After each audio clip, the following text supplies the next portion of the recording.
Tu peux pas décoller des fusées, hein. C'est une partie de poker en fait. La personne, quand elle te dit j'ai déjà 4 offres, est-ce que c'est vrai ou c'est pas vrai? Si t'avais déjà 4 offres au prix, pourquoi je serais en train de visiter quoi? L'intelligence artificielle, ça va changer, je pense, pas mal de choses dans pas mal de professions, en règle générale, mais aussi autour de l'immobilier. On est des pays qui sont hyper proches et on n'a pas encore digitalisé et on va dire optimisé l'administratif dans plein de domaines et je pense que l'immobilier en fait partie. C'est dans l'action qu'il y a beaucoup de choses qui se produisent. C'est qu'en fait, tu nous aurais dit il y a des années qu'on allait faire ce qu'on a fait, on n'y aurait pas spécialement cru.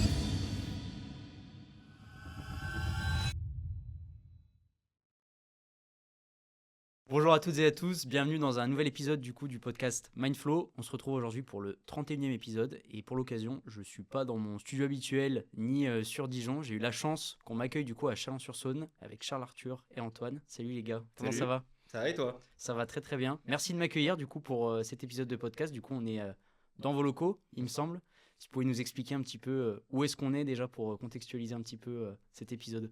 Alors du coup, on est dans nos locaux, donc à Chalon-sur-Saône. Nous, on a une foncière immobilière qui s'appelle Foncière Orion, qu'on a créée il y a bientôt 2 ans avec Antoine, donc on reviendra après sur le parcours. Et du coup, c'est un immeuble de rapport qu'on a acheté, qu'on a entièrement rénové. Et il y a un des 11 lots qu'on a choisi d'utiliser pour en faire nos locaux et nos bureaux, pour pouvoir recevoir. Il y a une des pièces qui est le studio de podcast dans lequel on est. Comme ça, on n'est jamais mieux servi que par soi-même, on a ça à domicile. Trop stylé. Et ça me fait penser d'ailleurs, le studio, vous l'avez pensé après l'emménagement des locaux ou vous l'avez fait en même temps vous vous êtes dit on va faire de la création de contenu En même temps, mais par contre, au moment où on a acheté l'immeuble, on n'avait pas tout de suite pensé en faire nos bureaux. C'est pendant qu'on était en rénovation qu'on a dû se dire qu'on en faisait nos bureaux et après le sujet podcast est venu. En fait, moi j'habitais à Lyon à l'époque et Charlie était à Dijon. Et en fait, quand on venait à Chalon, on était en train de travailler dans des bars et c'était pas terrible.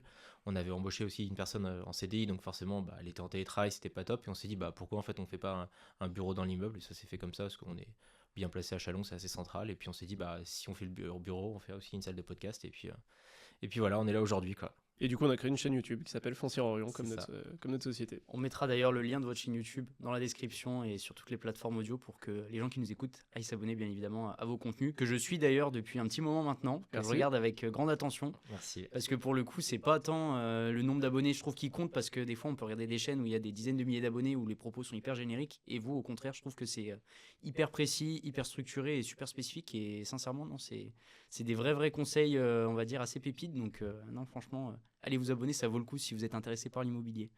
Merci. Est-ce que vous pouvez vous présenter, on va dire de manière un peu basique, d'où vous venez, votre âge et ce que vous faites avec la foncière et comment est-ce que vous vous êtes rencontrés et pourquoi vous êtes associés pour monter ce projet-là? En quelques lignes. Je vais faire rapide. Donc c'est Antoine, j'ai 32 ans, j'ai 33 ans là, dans 15 jours en fait. J'ai un enfant, j'habite aujourd'hui sur Chalon-sur-Saône. J'ai déménagé il n'y a pas très longtemps, j'habitais à Lyon et aujourd'hui j'habite à Chalon. J'ai fait une école de commerce, option finance. Donc j'étais avant d'être entrepreneur, j'étais responsable financier chez Vinci, c'est là où j'ai rencontré Charles Arthur. Okay. Et en fait, très rapidement, je me suis rendu compte que j'étais passionné par l'immobilier et j'ai commencé à faire ça en parallèle de mon métier pour aujourd'hui en faire un métier à temps plein depuis à peu près 4 ans. Ok, génial. Hyper concis, efficace. Et toi, Charles, du coup? Alors du coup, Charles Arthur, donc moi j'ai déjà 33 ans, j'ai un parcours d'école d'ingénieur en alternance, okay. Donc du coup dans le domaine du BTP, mais c'était plutôt côté travaux publics, c'était pas côté bâtiment. D'accord. Mais du coup j'ai eu la chance en fait, étant donné que j'étais en alternance, de déjà avoir des revenus en n'ayant pas fini mes études, donc c'est ça qui a pu me permettre de commencer l'IMO assez tôt. Ça fait, en fait je dis 10 ans, mais ça fait plus de 10 ans maintenant, ça fait 11 ans. Tu dois pas vieillir en fait. Ouais. Ça fait 2 ans que je dis 10 ans. Et du coup, au début par des petits trucs, des petits studios, place de parking, choses comme ça. Et puis après, une fois une fois déjà que j'ai pris goût à ça et que j'avais le Graal d'être salarié en CDI, cadre, tout ce qui va bien avec un petit peu d'apport. À l'époque où c'était plus simple de s'endetter avec moins d'apport, même si j'ai jamais fait de 110% pour le coup, j'ai toujours mis de l'apport. Okay. J'ai pu continuer de faire ça en parallèle du travail. Alors c'était hyper prenant parce que entre ton boulot qui prend 60 heures par semaine et puis l'IMO à côté, avec les lots qui commencent à s'empiler, finalement, et puis tous les samedis matins à passer à la banque, ça prend du temps. Mais par contre, j'avais vraiment la détermination d'en faire mon activité. D'accord. Et du coup, donc avec Antoine, c'était au moment du Covid, en 2020. On a commencé à discuter de ça et du projet potentiellement de s'associer pour créer une boîte, pour faire de l'IMO. On n'avait pas vraiment de business plan très définie, mais en tout cas la volonté de Ok. faire de l'immobilier notre activité principale. Et du coup, donc moi j'ai quitté fin 2021 et Antoine il a suivi début 2022 pour du coup développer de base, on va dire, un patrimoine locatif. C'est surtout ça qui nous intéressait le plus.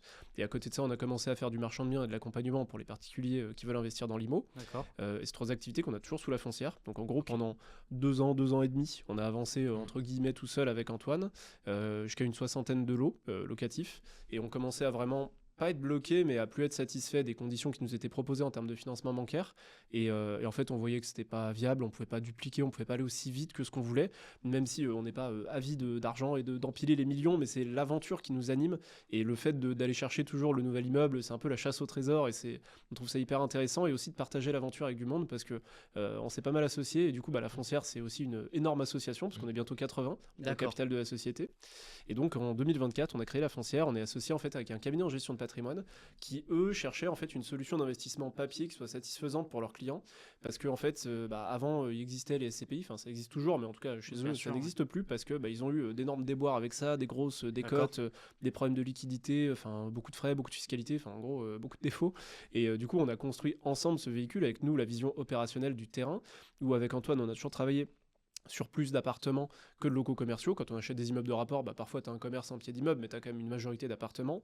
Et on trouve que c'est plus résilient parce que tu as des meilleurs modes de garantie, tu as beaucoup moins de vacances locatives. Tu peux aussi revendre à des gens qui veulent en faire leur résidence principale, alors que le commerce, ça reste des critères qui sont rationnels et ça le sera toujours. Et quand tu as la vacance locative, ça dure plus longtemps. Et quand tu as un impayé, tu n'as pas les mêmes modes de garantie. Donc bref, ça c'est le côté vision opérationnelle. Et de l'autre côté, leur vision, qu'est-ce qu'attendent les investisseurs. Et du coup, on a travaillé autour de la proposition de valeur, de la transparence qu'on donne au modèle, de la fiscalité qui est très légère, du rendement qui est supérieur à ce qu'ils pouvaient trouver par ailleurs. Ok. Voilà. Et donc on s'éclate à continuer de faire ce qui nous passionne. Et du coup, là, vous avez au total combien d'investisseurs qui ont rejoint la foncière, en plus du cabinet, du coup, de personnes qui investissent chez vous vous arrivez... En 1 an et demi à peu près, parce que là ça va faire bientôt 2 ans, grosso modo on est quasiment 80 investisseurs. Ouais. On D'accord. est 7 associés fondateurs, et après c'est des investisseurs qui sont rentrés du coup via le cabinet en gestion de patrimoine, donc ils ont pris des actions de notre entreprise. D'accord. Et en gros, vous utilisez du coup les fonds de ces personnes-là pour aller en fait lever de C'est la ça. dette pour investir et acheter et C'est plus ça. avoir le entre guillemets le souci des banques de dire on négocie etc. C'est vous qui arrivez avec des liquidités, vous leur dites en gros qu'est-ce que vous nous prêtez potentiellement pour financer ce type d'opération ou ce type d'opération. C'est ça, ouais. Mais pour le coup, c'est plutôt, on a une augmentation de capital et en face, Ok. on a 4 ou 5 immeubles. Et du coup, nous, on fait matcher la quantité de collecte avec la quantité d'acquisition. Et D'accord. du coup, du point de vue des investisseurs, finalement, ils s'exposent à l'immobilier locatif sans avoir zéro temps à y consacrer. Et du coup, donc la majorité de nos 70 actionnaires, si on décompte nous en tant que fondateurs, viennent effectivement du cabinet en gestion de patrimoine.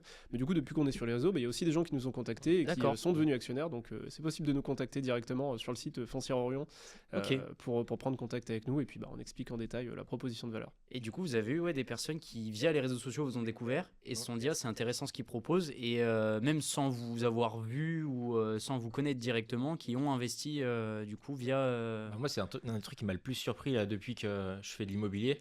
Parce qu'au début, du coup, comme l'a dit Charles, en fait, nous, on était passionnés par l'immobilier, mais l'immobilier, c'est plutôt quelque chose qui va t'enrichir sur du long terme, mais à court terme, c'est difficile d'avoir des revenus récurrents. Et du coup, on a fait de l'accompagnement, donc on a investi on a aidé des gens à investir. Et en fait, très rapidement, j'ai été agréablement surpris de voir la confiance que ces gens-là pouvaient nous donner, en fait, parce que dans l'immobilier on achète des choses qui sont quand même à un certain prix. Grosso modo, un appartement c'est minimum 80 000 euros, après on va monter sur des immeubles jusqu'à 500 000, et en fait les gens ils arrivent assez rapidement à avoir confiance en nous, et je me dis que c'est peut-être parce que on arrive à générer de la confiance. Et pareil, du coup, pour investir dans la foncière, on est passé dans quelques podcasts, notamment Investir 4.0, on était passé avec Timothée Moirot aussi, et en fait directement les gens en 1 heure et demie de vidéo ils se disent ouais, je pense que c'est sérieux. Alors après, je pense qu'ils ils font leur petite enquête, ils vérifient, ils recoupent les sources entre guillemets. Mais ouais, franchement, c'est assez impressionnant de voir qu'on peut générer de la confiance assez facilement avec les gens. Mais du coup, ça donne une responsabilité de pas faire n'importe quoi. aussi. Et c'est aussi un truc qui donne un peu le vertige en se disant s'il y a un arnaqueur entre guillemets sur Internet, chose qu'il y a régulièrement, et faut faire attention, parce qu'en fait, tu te dis, il y a quand même pas mal de gens qui peuvent être entre guillemets piégés par un influenceur qui voudrait entre guillemets pas forcément leur bonheur, quoi.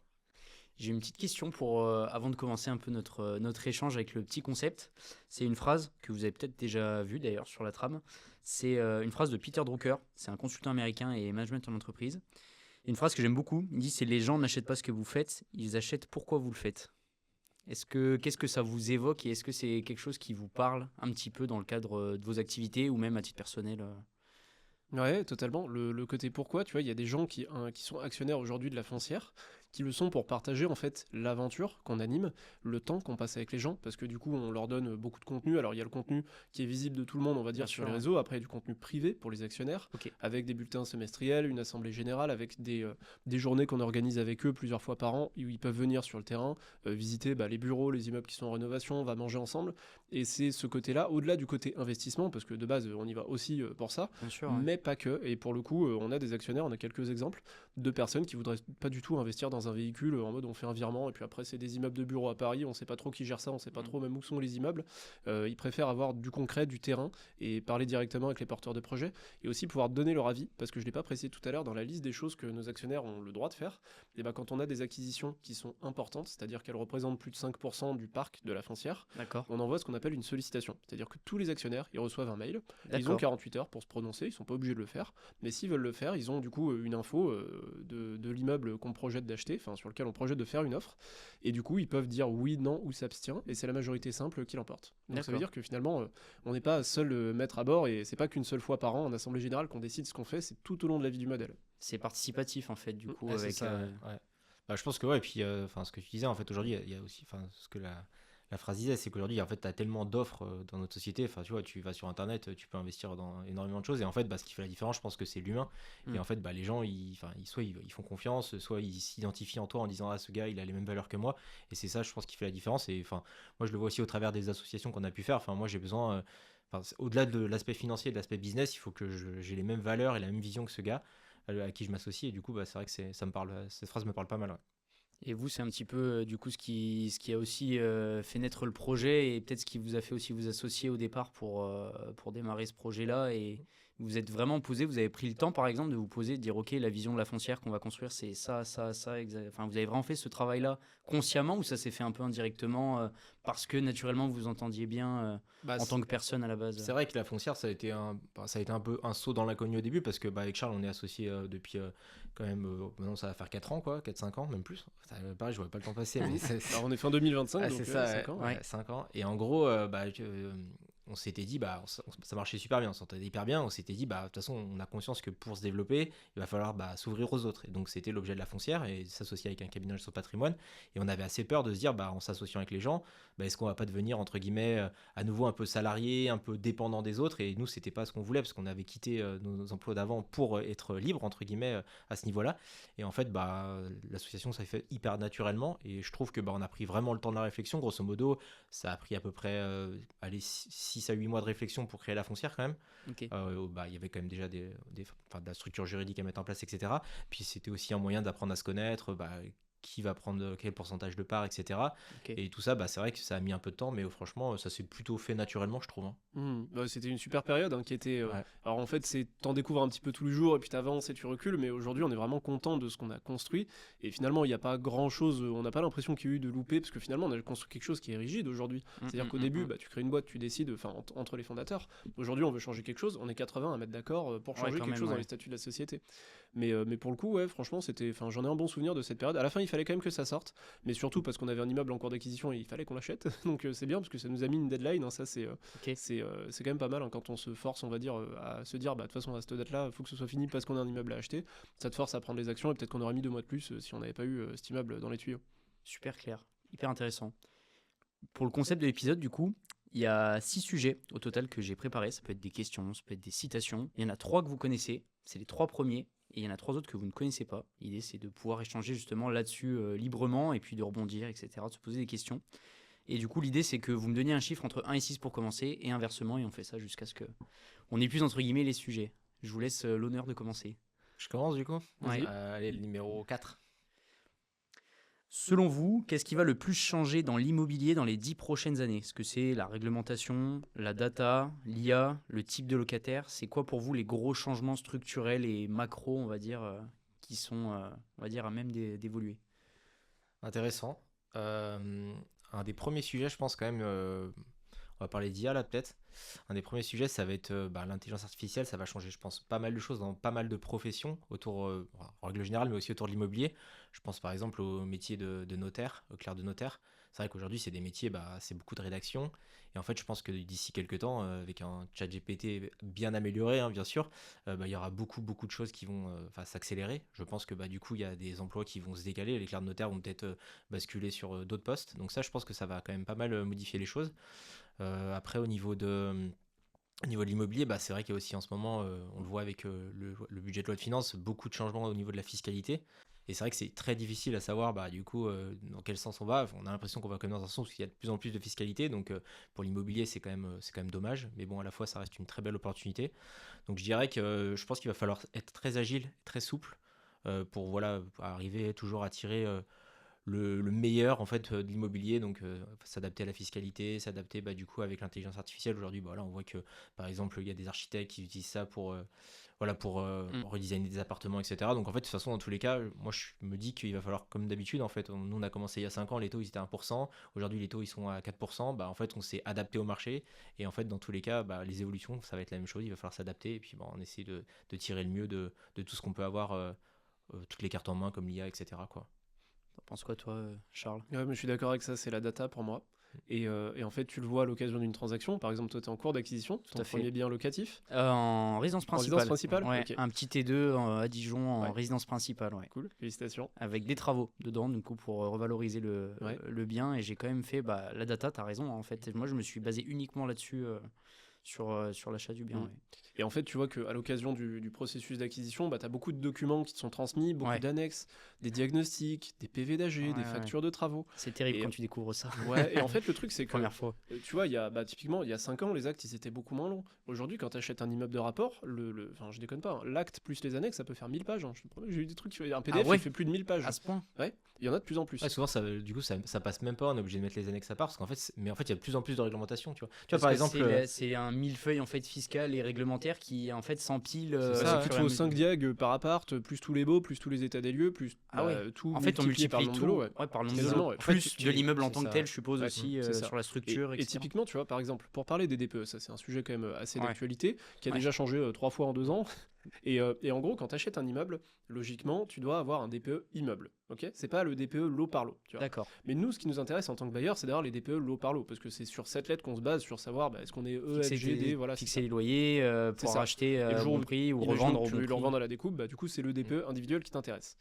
Et du coup, nous, ça nous arrive d'avoir des transactions, et on a un cas en ce moment, où on a un immeuble, où on a les DPE lot par lot, ce qui me va très bien, les DPE en plus sont bons, ils sont en C ou en D, Ok. et en fait, le banquier me dit, attends, peut-être qu'il me faut le DPE immeuble, parce que du coup, et il a raison, sur le principe, il nous faut le DPE immeuble, et là, en l'occurrence, les notaires, eux, ça les chiffonnait pas plus que ça d'avoir que les DPE lot par lot, et moi, ça me va très bien, et ça fait des économies au vendeur de pas faire son DPE immeuble, parce que moi, j'en aurais aucune utilité. Mais du coup, peut-être qu'il va me dire, ah bah non, mais finalement, il faut un DPE immeuble, donc il faut le refaire passer. Et en D'accord. fait, tu vois, le fait qu'il y ait un peu des pratiques qui soient pas équivalentes chez tout le monde, qu'il y ait un cadre qui soit encore un petit peu flou, fait que je pense qu'à l'avenir, le fait que ce soit plus cadré, le fait que ce soit plus automatisé avec de l'IA et avec des process qui sont différents d'aujourd'hui, où tu as des pratiques un petit peu locales, et finalement, ça va encore plus rigidifier la chose. Et par contre, ce qui est bien, c'est qu'en fait, par exemple, je parlais tout à l'heure de factures travaux. En fait, on regarde le passé, on va te demander des factures de choses qui ont été faites il y a 8 ou 9 ans. C'est ça. Et puis finalement, on va demander la décennale de la boîte, et puis la DP, et puis le truc qui n'avait pas été fait. Et avec toute cette automatisation, je suis convaincu que les bâtiments, il y aura des registres qui vont être hyper exhaustifs sur tout ce qui a été fait. Le bâtiment, on en parlait tout à l'heure, le bâtiment dans lequel on est, il a été construit il y a 400 ans. Donc autant dire qu'il y a 400 ans, enfin, il n'y avait pas, je sais pas s'il y avait l'électricité, tu vois, mais en tout cas, il n'y avait pas C'était l'IA, la il n'y avait pas Renaissance. l'ordinateur. En 1600, c'était la Et, Renaissance. il y avait l'électricité ou pas? Non, Bah 1800 non, l'électricité, non? Et la bougie, peut-être, mais- fact-checker. Non, mais c'est ça qui est ouf. C'est-à-dire Et que. aujourd'hui, là, tu vois, il y a des caméras qui filment en 4K, et puis, voilà, il y a la fibre dans l'immeuble. Et donc, bref, tout ça pour dire que je pense que dans 5 ans, ce côté connectivité et automatisation va faire qu'on aura beaucoup plus d'informations sur les bâtiments, et que le temps passant, en fait, ça va devenir un métier qui va être finalement assez administratif. Et c'est bien parce que, comme tu le dis, en fait, il faut en faire une opportunité de s'engouffrer dans la brèche, que quand nous, on va rénover, on va se mettre des contraintes qu'on pourrait vite, tu vois, balayer d'un revers de la main aujourd'hui, en disant, mais ça, tout le monde s'en fout. Mais non, on pense que dans 5 ans, justement, tout le monde va pas s'en foutre, et que nous, on va sortir du lot parce qu'on va montrer quelque chose qui sera vraiment complètement carré, où il y aura tous les documents qui seront demandés, contrairement aux autres où finalement on dira ouais, il y a les travaux mais il n'y a pas la facture parce que j'avais acheté les fournitures d'un côté, c'est un gars qui m'a fait la main d'œuvre, j'ai perdu la facture. Ouais. Tu vois, ça présente pas pareil. En fait, tu vois, nous, on fait pas de l'immobilier depuis très longtemps, mais on s'aperçoit qu'il y a de plus en plus de réglementations et que c'est de plus en plus strict. Et par exemple, tu vois, un truc tout con, un exemple très concret de ce que Charles vient de dire, c'est quand tu changes des fenêtres. Quand tu changes des fenêtres, tu es censé faire une déclaration préalable préalable à l'urbanisme. Je sais parce que là, sur mon appart, je suis en train de changer des fenêtres et Ouais. j'ai fait, pas dire l'erreur, mais j'ai voulu faire le bon élève de changer avec des fenêtres en bois, sur mesure, etc. Mmh. Déjà, ça coûte une fortune Mmh. et c'est l'enfer avec les déclarations préalables. Ah, c'est ça. Quand tu sais pas faire, c'est compliqué. Ouais. C'est catastrophique. Moi, la première fois, je me suis dit, mais ils demandent des preuves, des photos sur des photos Mmh. sur des photos, de tel angle de vue, de tel truc. C'est. Ah, mais tu vois, pour moi, tu es dans la bonne démarche parce que tu vois, quelque chose qui aujourd'hui. Tu vois, le notaire aujourd'hui, si t'as pas fait ta déclaration préalable, t'as changé tes fenêtres, il va passer la vente. Mais ça va quand même déjà être, c'est beaucoup plus compliqué que quand on a commencé l'IMO nous, avec Charles. Mais déjà, il va la passer la vente. Mais moi, à mon avis, je pense que dans 10 ans, avec les réglementations, avec l'IA qui pourra savoir exactement quand est-ce que tu as changé tes fenêtres, etc., Il va peut-être te mais il dire passera non, plus la vente en fait. Et ça veut dire que 80% des gens aujourd'hui, des particuliers, changent des fenêtres sans faire de déclaration préalable. Bah, tu peux avoir des vrais sujets dans 10 ans, tu vois. Ou alors tu auras une décote Ouais, pour ouais, ceux voilà, qui ne parce seront que pas à du même coup, de ouais. fournir les documents Ils vont parce dire, que d'accord, bah, leur notaire vous leur avez pas la dira preuve, ouais, il leur dira bah, si vous voulez acheter ça, sauf que si l'urbanisme vous tombe dessus, la prescription c'est un délai de temps, donc pendant tant d'années, bah, vous supportez ce risque. Et ça, nous, on le voit vraiment que la réglementation, elle est de plus en plus difficile. Enfin, c'est con à dire, mais moi, j'ai acheté mon premier appart, un DPE, je savais même pas ce que c'était. En fait, on s'en foutait à l'époque. Genre, il y avait, enfin, franchement, c'était même pas important, quoi. Alors que, en quelques années, maintenant, aujourd'hui, si t'as un DPE F ou G, tu peux plus louer ton appartement comme tu veux, plus à tel prix. Enfin, tu vois, déjà, en quelques années, ça a vachement changé. Donc, Ouais, c'est t'imagines vrai. dans 10 ans ce que ça va donner. Et après, le côté un peu positif aussi, c'est que ça génère quand même pas mal d'opportunités. clairement. Quand on a commencé l'IMO, par exemple, Papers n'existait pas. Aujourd'hui, il y a Papers Immobilier, tu cliques, dès que c'est une société, tu sais quasiment à combien il a acheté, tu peux aller Ouais, voir les statuts. acquisitions, Enfin, ouais. ça donne aussi des opportunités pour sourcer des nouveaux biens. Donc ça, c'est le côté cool. Mais le côté moins cool, je trouve que c'est qu'il y a de plus en plus de réglementations. Et je pense qu'aujourd'hui, il faut être avant-gardiste là-dessus pour pas avoir des problèmes dans quelques années au moment de revendre ses biens, quoi. Et je trouve, pour le coup, c'est vraiment, alors là, de mon expérience personnelle, à titre vraiment très très petite échelle, on va dire, mais je trouve que c'est assez, il y a une certaine forme de chronophage, c'est assez chronophage, il y a une forme de latence entre le moment où tu envoies des papiers, tu dois attendre la validation pour ensuite les envoyer, et je me dis, mais il ne doit pas exister des plateformes où tu envoies tout le monde a accès à la plateforme, tu coches des cases, etc., tu remplis des formulaires, et c'est là où je me dis, je pense qu'il y a un gros enjeu à jouer là-dessus, parce que ça me fait penser à autre chose. J'ai déjà voyagé dans les pays comme la Suède, je sais pas si ça vous parle, vous avez déjà voyagé à la Suède, en Norvège, etc. Norvège, ouais. Et en discutant avec des locaux un petit peu là-bas, quand tu vas à l'hôpital, nous par exemple, ils te demandent ta mutuelle, ta carte, tes papiers, ton ordonnance, etc. Là-bas, tout est informatisé et tout l'administratif est hyper simplifié. Et je me dis, mais c'est fou comme on est juste à côté, on a des pays qui sont hyper proches et on n'a pas encore digitalisé et on va dire optimisé l'administratif dans plein de domaines. Et je pense que l'immobilier, pour le coup, en fait partie. Il y a Ouais. du boulot, hein, même sécuriser des fonds. Enfin, c'est vrai qu'aujourd'hui, je vois, nous, tu vois, des fois, on achète sans condition de financement, on fait des virements 200 000 euros à un notaire sur un RIB, papier. Enfin, c'est aberrant quand il pense. Enfin, tu vois, il pourrait y avoir quand même d'autres moyens de sécuriser avec tu vois, la blockchain. Aujourd'hui, je pense que dans quelques années, ça sera complètement différent. Et c'est vrai qu'il y a des trucs, je trouve que c'est encore un peu amateur. Et ouais, je pense qu'il y a pas mal de choses qui vont changer. Ça va aller dans le sens où c'est plus sécurisé, encore plus rigide que ce qu'on connaît aujourd'hui, à mon avis. Ouais. Et sur la rapidité des transactions, je sais pas. Parce que tu vois, tu as des pays genre à Dubaï où tu achètes en 3 semaines. Et en fait, en France, bah ouais, c'est hyper long. Parce que dans ton cas, par exemple, où tu veux changer tes fenêtres, et si tu veux faire les choses bien, tu fais ta demande à l'urbanisme, une déclaration préalable, c'est 1 mois de délai de retour. Sauf que si tu es en zone ABF, c'est 2 mois. Exact. Et si jamais Bah, il c'est te ça. manque un papier, au bout de 1 mois et demi, ils vont dire il nous manque un papier, donc tu repars pour 2 mois. Donc imaginons qu'au bout de 3 mois et demi, tu es l'accord de ta DP. Bah, il faut que tu demandes ça en assemblée générale maintenant. Et du coup, si l'assemblée générale ordinaire elle est trop loin, bah soit t'attends, mais si t'as pas le temps, bah tu vas payer pour une assemblée générale extraordinaire. Tu peux ouais. payer 500 € pour qu'ils se réunissent. Il faut la convoquer au moins 3 semaines avant. Et ensuite, une fois que c'est voté, si tout le monde n'était pas présent ou représenté, il faut attendre 2 mois pour purger le délai de recours de ceux qui n'étaient pas présents. Okay, et pendant ce temps, il faut que tu affiches aussi ton panneau de DP pour purger aussi le recours des tiers. Et ces trucs-là, je les vois pas trop accélérés parce qu'on est toujours là en train justement de défendre les différentes parties, et c'est bien hein, dans plein de cas. Mais typiquement sur une transaction, je vois pas comment les transactions ça pourrait passer à l'avenir en 2 semaines. En pratique, c'est possible quand tu achètes un lot de copro et si tu l'achètes cash, mais c'est assez rare. Et quand tu montes des financements bancaires, bah, tu es dedans, tu vois que c'est relativement long, on te répond pas le lendemain. Ouais, c'est vrai. Donc ça, l'accélération des transactions, j'aimerais bien, ça serait cool, parce que typiquement en marchand, on pourrait faire tourner le stock beaucoup plus vite. Mais j'y crois pas trop. Autant la quantité de documents qui augmente, ça oui, mais l'accélération, pas trop. Ouais, je pense pareil que toi. Est-ce que vous avez par exemple 2-3 hacks un petit peu justement pour soit accélérer entre guillemets ces process-là ou des petites choses comme ne serait-ce que, je dis n'importe quoi, mais par exemple le fait de nouer une relation de confiance avec son notaire ou son banquier, etc. Je dis n'importe quoi, de l'inviter au resto ou des petites choses un peu subtiles que, on va dire, entre guillemets, le commun des mortels ne ferait pas forcément, mais qui pour vous peuvent faire la différence justement sur le fait de Ouais, clairement. faciliter ou des traits de caractère, etc. En fait, ouais, bah voilà, c'est vrai que si quand t'as le 06 de ton notaire, tu l'appelles, c'est quand même plus facile d'avoir une réponse rapide Ouais. sur ton compromis. Un notaire, souvent, c'est un peu occupé, donc tu peux vite prendre 1 à 2 semaines de délai juste parce que bah, du coup, tu lui envoies une question et il t'a pas répondu. Donc, ouais, bien connaître ton notaire, c'est important. Bien pareil, bien connaître ton banquier, c'est important aussi parce que bah, du coup, si tu lui fais part d'une échéance assez proche, bon, bah, s'il te connaît, c'est quand même plus facile que. Enfin, tu peux passer au-dessus de la pile, donc ça, c'est important. Et après, c'est toujours anticiper en fait.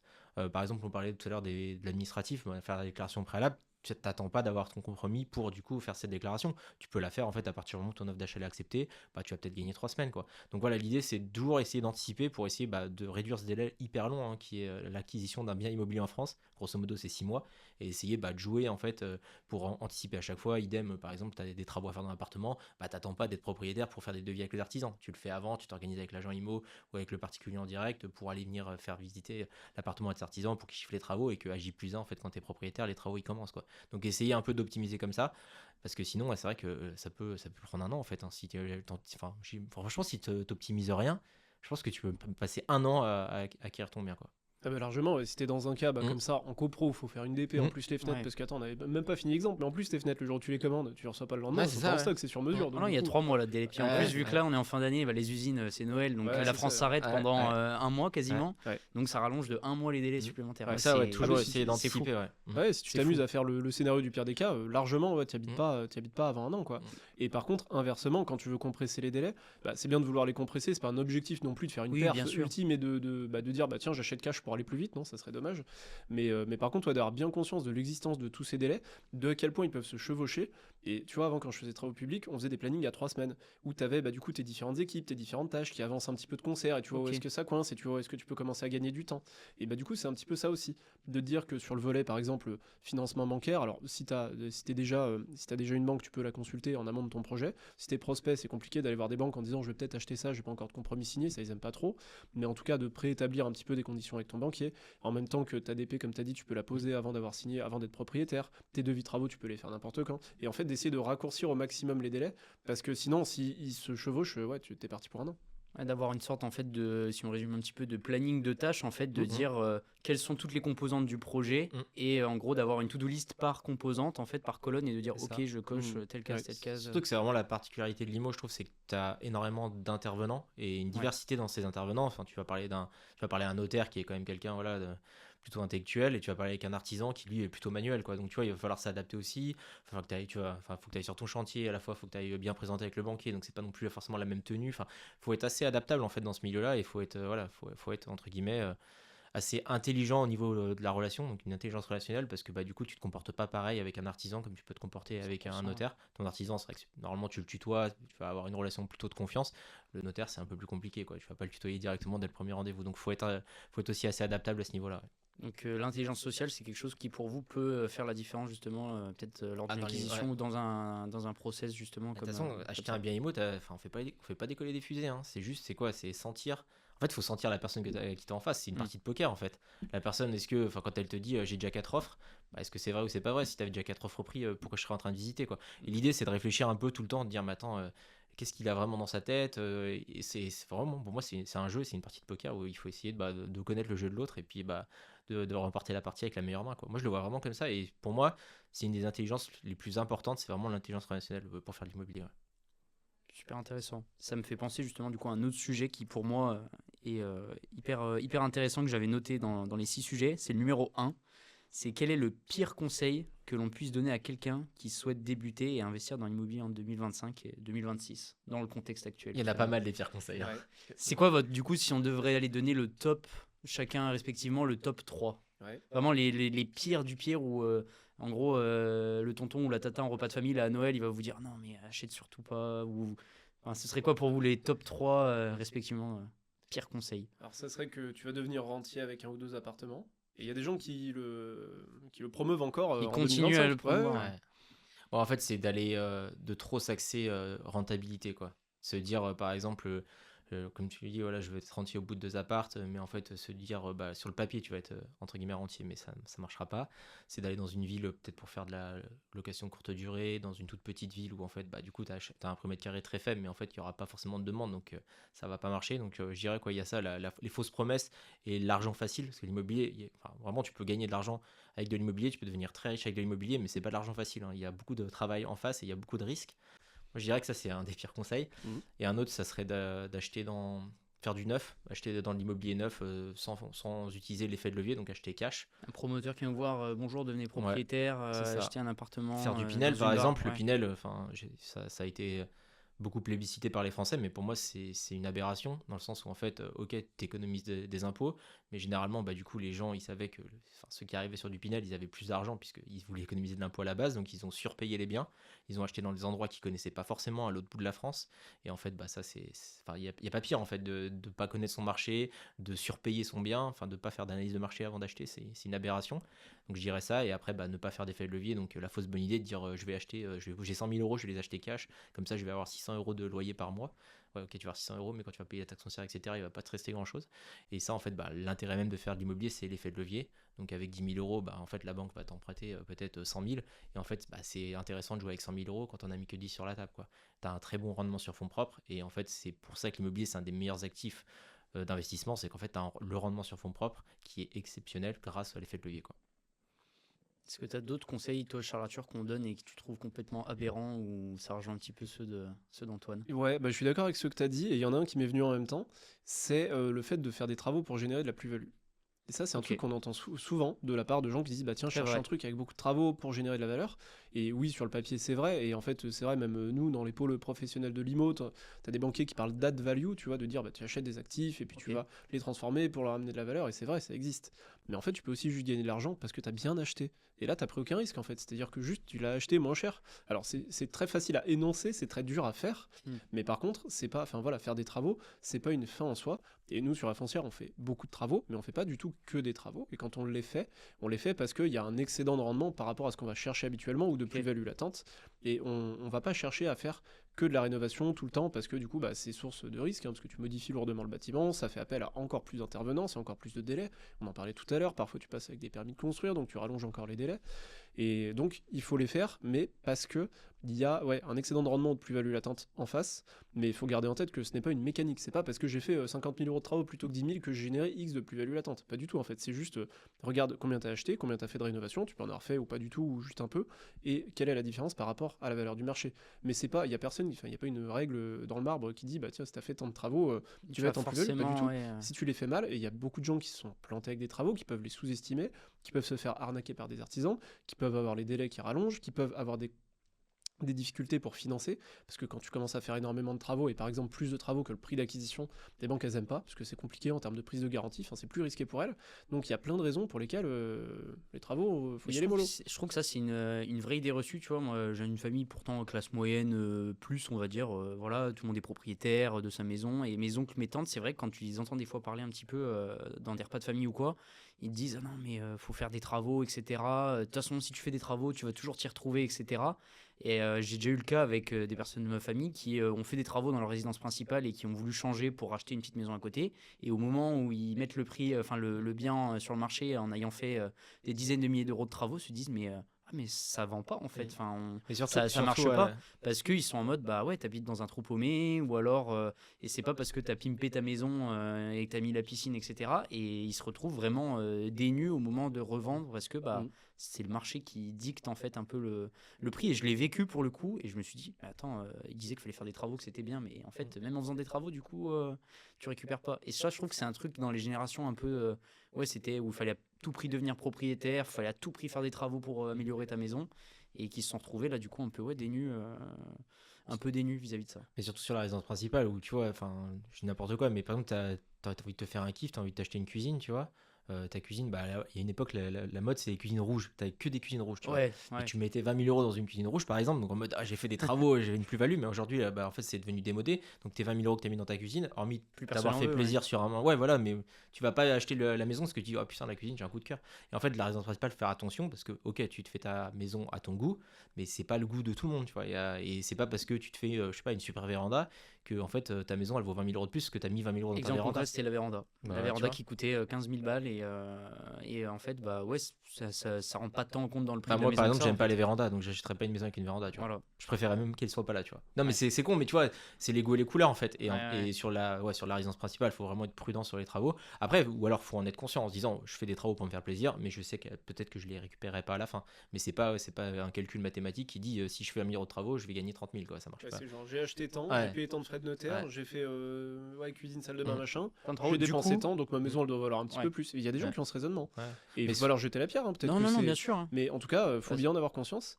Et après, sur les travaux, il y a aussi autre chose, c'est que tu as beaucoup de gens qui font les travaux eux-mêmes, et c'est très bien, et notamment en début de parcours, parce que ça te permet du coup de limiter vachement les coûts, et donc d'augmenter ton rendement et ta plus-value si tu fais du locatif. Évidemment. Mais par contre, il faut aussi prendre le fait de faire des travaux pour ce que c'est, c'est-à-dire que tu échanges ton temps contre une économie sur ton budget de travaux. Donc c'est bien de commencer par ça, mais par contre, pour quelqu'un qui a envie de dupliquer la chose, il faut aussi savoir à un moment donné s'en détacher, accepter de payer plus cher les travaux. Et par exemple, si tu compares combien ça coûte d'acheter un pot de peinture et un rouleau et des pinceaux à ce que ça coûte fourni posé, mise en œuvre, c'est pas du tout la même chose. Et en fait, tant que tu l'as pas fait une première fois toi-même, tu peux penser que ça coûte extrêmement cher la peinture et que l'artisan il abuse en fait dans son devis. Une fois que tu auras passé le temps qu'il faut pour avoir un résultat nickel, tu comprendras un petit peu mieux. Et puis c'est de regarder un petit peu quel est ton taux horaire aussi, toi, par rapport à la valeur ajoutée que peut-être tu aurais à chercher si tu souhaites dupliquer, je pense, du coup, chercher peut-être d'autres appartements ou d'autres biens à acheter ou même à comment optimiser justement la rentabilité que de passer du temps, même si je trouve que c'est ça super à faire. Moi, c'est pas du tout mon cas, je suis pas du tout quelqu'un de bricolo. Du coup, je passe par des artisans, mais à me dire, peut-être que mon temps, il vaut peut-être mieux d'aller chercher d'autres clients, d'essayer de gagner un petit peu plus d'argent pour pouvoir derrière en faire autre chose, quoi. Clairement. Je pense. Ah, mais clairement, il faut respecter son temps en fait. Et souvent, tu vois, quand tu commences dans ton parcours, tu respectes pas ton temps. Tu vas faire des tâches qui, enfin, pour moi, n'ont pas forcément de valeur ajoutée. Et en fait, comme tu dis, par exemple, je sais pas, l'artisan, toi, t'es pas bricolo, peut-être que l'artisan, il va repeindre ton appart en, je sais pas, 2 jours. Quand toi, en fait, tu vas peut-être mettre 2 semaines en fait. Ouais, c'est ça. Mais du coup, en fait, du coup, tu décales en fait le moment où tu vas recevoir tes loyers. Donc en fait, mine de rien, tu as peut-être sur le coup l'impression d'avoir économisé de l'argent, mais en fait, tu as mis peut-être au final tout cumulé plus d'un mois et demi à louer ton appart et c'est peut-être X euros, tu vois, que tu n'as pas empoché parce que du coup, tu as rallongé les délais de travaux. Et le dernier conseil, c'est ne pas surpayer un investissement dans les grandes villes. Souvent, tu vois, je sais pas. Quand vous dites grande ville, pour vous, ce serait à Je sais partir pas, de quelle taille de ville? Lyon, Paris, Lyon, Marseille, Paris, Bordeaux, Marseille, les grandes ouais. métropoles. En se disant, je vais acheter, par exemple, je vais acheter à Lyon. Lyon, je connais parce que pour le coup, j'ai acheté. Je vais acheter à Lyon parce que ça baissera jamais, c'est un investissement sûr, il n'y aura pas de problème. Tu vois, nous, pour le coup, on a investi donc, dans des villes plutôt petites comme Chalon-sur-Saône, autour des 40-50 000 habitants. Dijon, on est un peu plus, mais voilà, c'est quand même des petites villes par rapport aux grandes Bien sûr. métropoles. Et tu vois, je donne un exemple très concret. Moi, j'ai acheté ma résidence principale à Lyon au moment où les taux ils étaient à 1%. Alors je l'ai très bien acheté parce que voilà, je connaissais un petit peu le marché, je m'étais bien renseigné, j'ai pris beaucoup de temps à le faire. Mais grosso modo, quand j'ai terminé mes travaux, je pouvais vendre mon appartement à peu près à 500 000 euros. 500, même peut-être un peu plus. Et en fait là, j'ai déménagé à peu près 1 an. Et mon appart, je pouvais le vendre 420, 430 quoi. Ça a chuté, ça a littéralement chuté en fait, parce que c'est des villes où il y a aussi un peu une bulle spéculative. Et en fait, en disant j'achète à Lyon parce que je suis sûr de pas perdre, non, c'est faux en fait. Même à Lyon, tu peux perdre. Et à contrario, une ville comme Chalon par exemple, où nous on fait beaucoup d'investissements locatifs, c'est plutôt la tendance inverse où en fait, tu croirais pas, mais en fait les prix mécaniquement ils montent et ils montent fort parce qu'en fait, du coup, nous on fait du locatif, donc c'est indexé sur les loyers. Et en fait, les loyers, ils vont plutôt vers la hausse que vers la baisse, hein, comme le coût de la vie en France. Et du coup, en fait, mécaniquement, ça fait monter la valeur de ton bien, quoi. Donc des villes où, par exemple, on a notre salarié, elle avait acheté un studio, je crois que c'était il y a à peu près 5-6 ans, 45 000 euros, là, elle est en train de le vendre 65, quoi. Et on est à Chalon-sur-Saône. Alors qu'à Lyon, à contrario, la bulle, elle a un peu explosé parce que les taux d'intérêt ont monté. Et puis, du coup, en fait, tu prends moins 15% à la revente, quoi. Donc voilà, c'est bien non plus, bien réfléchir aussi et se dire, c'est pas parce que j'investis à Paris, Champs-Élysées, que, en fait, mon bien, il n'y a aucun risque. Non, il y a un risque partout, quoi. Hyper intéressant. Charles, du coup, on a fait du coup le sujet numéro 1 et le sujet numéro 4. Ouais, allez, on va pour le 6. Le 6. Alors, c'est une citation d'un philosophe qui s'appelle Sénèque. Ce n'est pas parce que les choses sont difficiles que nous n'osons pas, c'est parce que nous n'osons pas qu'elles sont difficiles. Ah, elle est pas mal celle-là. hein. Non, mais c'est vrai que C'est c'est bon, voilà. dans l'action qu'il y a beaucoup de choses qui se produisent. C'est qu'en fait, tu nous aurais dit il y a des années qu'on allait faire ce qu'on a fait, on n'y aurait pas spécialement cru. Et finalement, en fait, c'est aussi, tu vois, j'ai l'impression de le vivre un petit peu au quotidien, mais en fait, quand tu es dans quelque chose, dans une boîte par exemple, que tu es en train de créer tous les jours et puis qu'elle grandit, finalement, tu as l'impression que c'est ça le rythme normal. parce que en fait c'est le tien, c'est toi c'est toi qui l'alimente tous les jours, et puis tous les jours il se passe un petit truc. Et des fois tu recroises un pote que t'as pas vu depuis 1 an ou 2 ans qui dit attends mais il y a 2 ans mais vous avez fait ça, mais maintenant c'est fou. Moi ma vie elle a pas trop changé depuis 2 ans, sans dire que nous c'est bien ce qu'on fait et qu'il faut se comparer, mais en tout cas le fait d'avoir quelqu'un de l'extérieur qui nous dit mais c'est énorme ce que vous avez fait en 2 ans, nous on s'en rend pas compte, et en fait on est là, on n'est pas satisfait, on se dit qu'on devrait en faire plus, et On on est est toujours sur le projet d'après, sur ouais, et nous on le pense dans le lieu futur. d'après. C'est ça, ouais. C'est ça. Et donc c'est important et d'être exigeant vis-à-vis de soi-même, parce que sinon si tu te satisfais du premier petit pas, tu vas pas aller très loin. Mais inversement, de savoir des fois prendre du recul et se dire bah, c'est plutôt pas mal quand même ce qu'on a fait, savoir se récompenser au fur et à mesure du parcours. Donc ouais, c'est complètement dans l'action que se produisent ce genre de choses, parce qu'en fait c'est des petites briques mises les unes après les autres. Par exemple la création de la foncière, il n'y a pas un énorme truc qui s'est passé du jour au lendemain qui fait que paf, elle est née quoi. Non, c'est tous les jours une petite réflexion de se dire bah tiens, si on était éligible au PEA-PME, bah du coup mine de rien tu divises par 2 la fiscalité quasiment de nos actionnaires le jour où ils revendent leurs actions. Donc ça c'est une super proposition de valeur. Et du coup le lendemain on a pensé à autre chose, et puis après on a défait quelque chose pour en refaire un autre. Et du coup, est-ce que vous trouvez que vous avez aussi évolué en tant que personne, justement, sur le fait d'avoir commencé à entreprendre, etc. Vous trouvez que, est-ce que vos projets, à la fois professionnels, vous ont fait aussi évoluer en tant que personne, de se dire toujours d'aller de l'avant, etc. Et puis justement de pas stagner, est-ce que c'est quelque chose que vous avez constaté depuis que vous avez commencé, par exemple, même l'immobilier? Ouais, bah moi quand j'étais plus petit, j'aurais jamais pensé, tu vois, si on m'avait dit dans 15 ans, 20 ans, tu seras là, j'aurais jamais pensé que ça serait possible, parce que j'étais quelqu'un d'assez anxieux, assez stressé. Et aujourd'hui, bah, c'est vrai qu'on a des millions d'euros de dettes sur nos têtes. Tous les jours, on prend des risques parce qu'on est entrepreneur et que bah voilà, on n'a pas de bulletins de salaire qui peuvent tomber. Enfin voilà, on est obligé de se lever tous les matins pour aller gagner de l'argent. Et c'est vrai que moi, je pensais pas que j'en serais capable un jour. Et en fait, c'est comme l'a dit Charles, ça se fait naturellement. Et c'est vrai que même si, il y a 10 ans, on m'aurait dit tu en seras là dans 10 ans, j'y aurais jamais cru en fait. Mais ça se fait naturellement, et du coup, bah en fait, tu t'en rends même plus compte, je trouve. Tu t'en rends même plus compte, et c'est des fois, ouais, quand tu rencontres des gens un peu externes qui disent ah, mais ce que tu fais, c'est bien. Mais en fait, quand t'es tous les jours dedans, en fait, pour toi, ça devient ton quotidien et c'est ok, quoi. Mais je pense quoi, bah on change un peu. Même intellectuellement, bah, enfin, tu vois, t'apprends des choses tous les jours, donc forcément tu changes. Avec Charles, on a 2 profils totalement différents, tu vois, on est jamais d'accord quasiment. Et en vrai, c'est hyper intéressant, parce que tu vois, Charles, il me fait nourrir des réflexions que j'aurais jamais pu imaginer moi, tu vois. Et en fait, souvent, bah, il a raison. Et tu vois, alors que de base, je me suis dit, mais c'est pas ça qu'il faut faire. Et en réfléchissant, tu dis, putain, mais en fait, si, c'est ça qu'il faut faire. Donc franchement, l'association aussi, bah, le fait de créer un projet en commun, bah, ça te fait grandir et ça te fait voir une autre vision, en fait, quand tu t'as pas la science infuse et les autres, ils savent des choses, et c'est de trouver le meilleur de chacun en fait pour avancer, quoi. Et est-ce que, ça me fait penser, j'ai lu ça dans un livre il n'y a pas longtemps, c'est un auteur américain, il parlait de la notion de gap et de gain. En fait, c'est quand évolues dans le temps, tu as toujours ce truc d'aller vers le gap en fait, supérieur, et de passer au point supérieur à chaque fois et à l'étape d'après. Mais du coup, il disait que du coup, tu n'étais pas forcément tout le temps, pas le plus heureux, mais pour maximiser ton bonheur et ton plaisir, c'était compliqué, parce que du coup, tu réalisais pas forcément tout ce que tu avais fait avant, et que du coup l'équilibre se trouvait dans savourer ce que tu as déjà fait, mais tout en ayant un œil sur ce que tu vas faire demain. Est-ce que vous, des fois, vous vous dites, ouais, c'est vrai que là, il faudrait peut-être que, pas dire lever le pied, mais de se poser un peu, etc. Comment est-ce que vous arrivez à jauger un peu justement ce truc-là, de se dire de temps en temps, de prendre un petit moment pour se dire, ah, c'est quand même cool, je me fais un petit kiff, ou je profite, on va dire, du moment, etc. Bah, c'est vrai que c'est dur en fait quand c'est ta dynamique, et nous c'est la volonté de croître de la foncière, c'est pas une nécessité, on pourrait s'arrêter à cette taille et ça irait très bien, mais c'est une volonté de continuer de croître parce qu'on fait ce qu'on aime. Mais Bien c'est vrai sûr. que notre métier il change, hein. Aujourd'hui on le fait plus comme on le faisait il y a 2 ans, et en fait c'est vrai qu'on est un peu désensibilisé par rapport à certaines choses, où en fait quelque chose qui aurait été vu comme un succès énorme il y a 2 ans, bah maintenant c'est devenu la norme en fait. Et inversement, parfois moi j'ai l'impression aussi que quand j'ai la perception d'un succès, il a plus vite tendance à s'effacer. Je sais pas si tu vois ce que je veux dire, Ouais. mais qu'en gros, je me dis, tu vois, j'ai un exemple en tête, où en gros on a obtenu une forme de financement qui est assez particulière et à laquelle on n'aurait pas pu penser pouvoir candidater. Et finalement, le jour où j'ai émis l'hypothèse de peut-être l'avoir, je trouvais que c'était vraiment une dinguerie. Et sauf que 2 semaines plus tard, complètement désensibilisé par rapport à ça, en fait, c'était devenu un acquis. Ouais, Et du coup, alors qu'avant, c'est quelque chose qui m'aurait, je pense, stimulé positivement pendant plus longtemps. Donc à ce côté-là, désensibilisation. Mais par contre, inversement, j'ai pas non plus l'impression de me mettre dans le rouge vif tous les matins où je me lève. Tu vois, je suis pas en burn-out ni quoi que ce soit. Et en fait, de toute façon, enfin, on a tous 24 heures dans la journée. Le tout, c'est de bien allouer notre temps, de prendre les bonnes décisions et de continuer de faire quelque chose qu'on aime et qui a du sens pour nous. Et c'est vrai que moi je trouve qu'on célèbre pas assez. Enfin, il se passe quand même beaucoup de choses dans notre boîte, et ces derniers mois il se passe pas mal de choses, et plutôt enfin quasiment que des bonnes choses, mais en fait ça devient, ouais, tu prends pour acquis en fait et tu passes à autre chose quoi. Enfin c'est vrai que tu vas acheter ton premier appart, enfin j'imagine que le jour où tu vas l'acheter, je sais pas, tu vas aller au resto, tu vas faire un truc genre, on achète des immeubles maintenant quasiment toutes les semaines et en fait ça ne fait plus rien quoi. La dernière fois j'en ai signé un, enfin je l'ai signé, je suis parti et puis c'était fini quoi, tu vois, je suis passé à autre chose. Et en fait ouais, bah c'est vrai que c'est peut-être un peu dommage, mais après quand ça devient ton quotidien, que du coup ça devient un peu de la routine, bah en fait c'est ok quoi, c'est comme ça.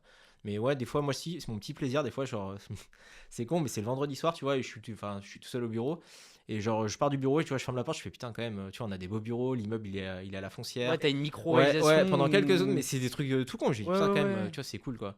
Et vraiment c'est des petits trucs comme ça où tu sais des fois bah, tu croises des potes qui te disent putain j'ai vu ta vidéo, j'ai vu ça, putain c'est bien ce que vous faites, et du coup tu réalises en fait, tu fais ah putain quand même c'est cool ce qu'on fait. Mais sinon quand t'es au quotidien t'as la tête un peu dans le guidon, tu prends pas forcément le recul pour savourer quoi. Ce que disait Charles, du coup, c'est peut-être un peu le fait quand tu recroises tes potes que t'as pas vu depuis un moment, ou quelqu'un qui était peut-être dans ta ville ou ton village d'enfance et qui te dit qu'est-ce que tu deviens, etc. Ou tu vas manger avec lui au resto qui te dit putain, mais c'est ouf et tout. Puis quand tu vois que lui, il a pas forcément peut-être évolué autant, ou tout du moins qui s'est contenté de peut-être ce qu'il avait, et toi, t'as évolué, tu te dis, c'est à ce moment-là où peut-être que tu peux dire ouais, ok, c'est cool quand même, j'ai réussi à. Ouais tu C'est peux, peut-être ouais. via les autres, entre guillemets, via autrui, où tu arrives un peu à te dire ah ouais, ok, parce que tu as un espèce. C'est bête peut-être de comparatif, mais où tu te dis ok. En tout cas, j'ai évolué dans mes projets, j'ai pas stagné quoi, ni régressé. Bah c'est ouais, quand typiquement semaine dernière on avait un client qu'on n'avait pas vu depuis un an, et encore c'est pas très long du coup, mais Ouais. du coup qui nous a fait bah, aussi prendre conscience de ça. Et en fait quand c'est dans la sphère professionnelle ou des amis proches avec qui tu partages, c'est cool, mais quand c'est des gens un peu extérieurs, tu vois, ce week-end j'étais au resto avec quelqu'un qui du coup, je l'avais jamais vu mais avait déjà entendu parler de moi, qui me dit ouais toi t'as une maison et un gîte c'est ça, et du coup je dis ouais, un petit peu plus, mais tu sais je m'étends pas beaucoup en Oui, fait, oui, oui, parce juste- que sinon en fait du coup oui. le gap est important, et en fait ça peut, enfin pas choquer, tu vois, faut pas abuser, mais Ouais, en mais tout il peut cas être frustré c'est peut-être. pas commun Ouais. de faire ce qu'on a fait, et il y a des gens qui pourraient rejeter ça, tu vois, c'est peut-être pas normal pour le commun des mortels de posséder des dizaines et des dizaines de logements et de percevoir des loyers, tu vois, en fonction de ton bord politique, il y a des gens que ça choque.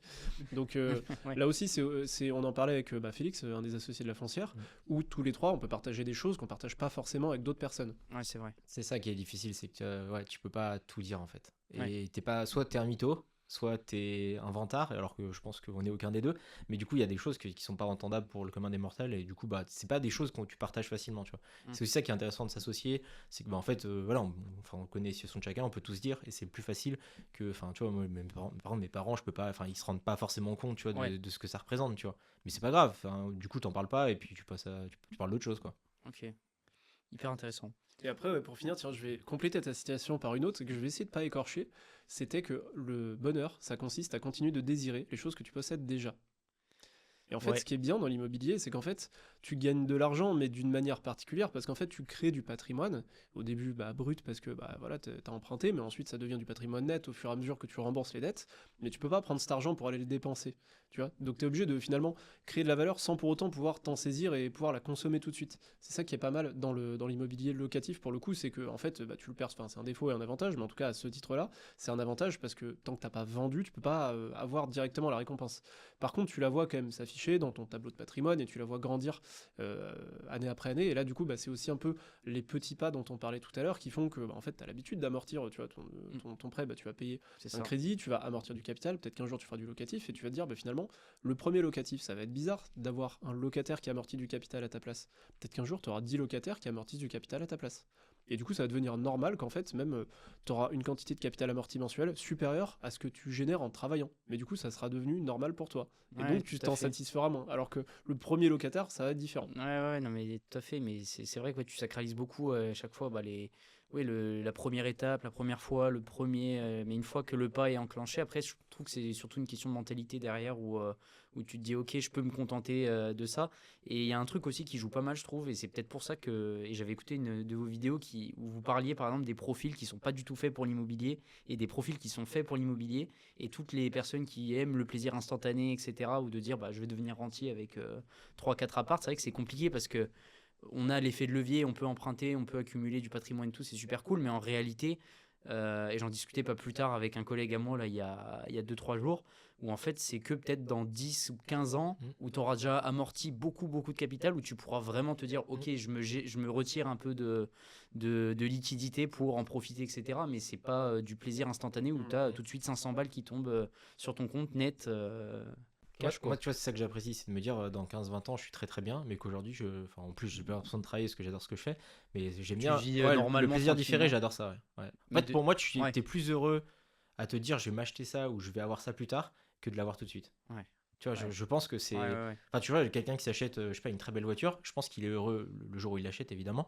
Il est heureux quelques mois après, peut-être un an, puis après, bah, c'est bon, c'est de l'acquis, il passe à autre chose. Alors qu'en Mm. fait, quelqu'un qui se dit, putain, dans 10 ans, j'aurai cette voiture, bah, tu sais qu'il y pense souvent et du coup, ça te rend heureux de te dire un jour, je Et puis l'aurai. ça te stimule un petit peu Ouais, clairement. et puis peut-être de te dire aussi, c'est bête, mais que ton niveau de vie changera peut-être pas, voire même sera peut-être un peu mieux que si tu avais pas forcément continué dans cette voie-là aussi, quoi, je pense. Mhm. Parce que du coup, bah, la retraite, c'est vrai que je sais pas ce que vous en pensez, mais j'y crois pas trop, même maintenant, et je trouve que c'est hyper important de s'en saisir pour. Bah, tu vois, c'est une question que j'ai posée la dernière fois. Je sais même pas si aujourd'hui je cotise pour la retraite. En fait, j'en ai aucune idée. Je sais pas si avec l'URSSAF tu cotises pour la retraite. Je pense que oui, mais je sais même pas. Tu vois. Pour te dire à quel si point t'es je. assimilé salarié ou pas, je Je sais sais pas. pas. Pour dire à quel point Ouais, oui, j'en ai absolument. Oui, Ouais. et puis que tu comptes pas là-dessus pour Ah non, non, pas du attendre tout, quelque pas du chose en tout, mode pas du tout, pour pas vivre du après derrière de Pas ça, du quoi. tout. Si je pouvais choisir entre cotiser ou pas, je ferais le choix de pas cotiser. Après, bon, on peut pas le faire. Et puis, bah, tant mieux, je cotise pour les autres. Mais tant mieux. Mais ouais, non, c'est pas ma vocation de me dire un jour je Ouais. toucherai quelque chose pour la retraite, quoi. Hyper intéressant. Et un autre sujet, du coup, c'est à toi de choisir, il me semble, Charles. Non, Non, c'est à moi, c'est à non, moi. c'est à toi. Vas-y. C'est à toi, Antoine. Oui, je pense. Oui. Le 5, on l'a pas fait. Ouais. Quelle était votre plus grosse, donc respectivement, votre plus grosse croyance limitante au début de vos projets de l'immobilier et comment vous l'avez explosé, la toute première croyance limitante? Bon, je pense que c'est le tout investisseur immobilier, le financement bancaire. Se dire que bah, au bout d'un moment, ça va devoir s'arrêter, on va pas pouvoir faire, je sais pas, c'est pas normal de faire 5, 10, 20, 30 biens.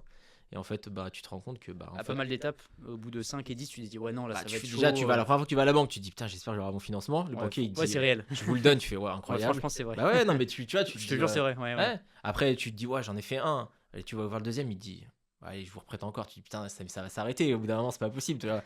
Et en fait, bah, t'enchaînes comme ça. Et après, bah ouais, c'est vraiment, je pense, mais la croyance de tout le monde. Et on a eu pas mal de clients qu'on a accompagnés qui avaient des situations très confortables et qui avaient encore jamais fait d'IMO. Ils étaient là à dire, mais est-ce que je vais avoir mon financement? Mais si toi, t'as pas un financement, personne n'en a un de financement.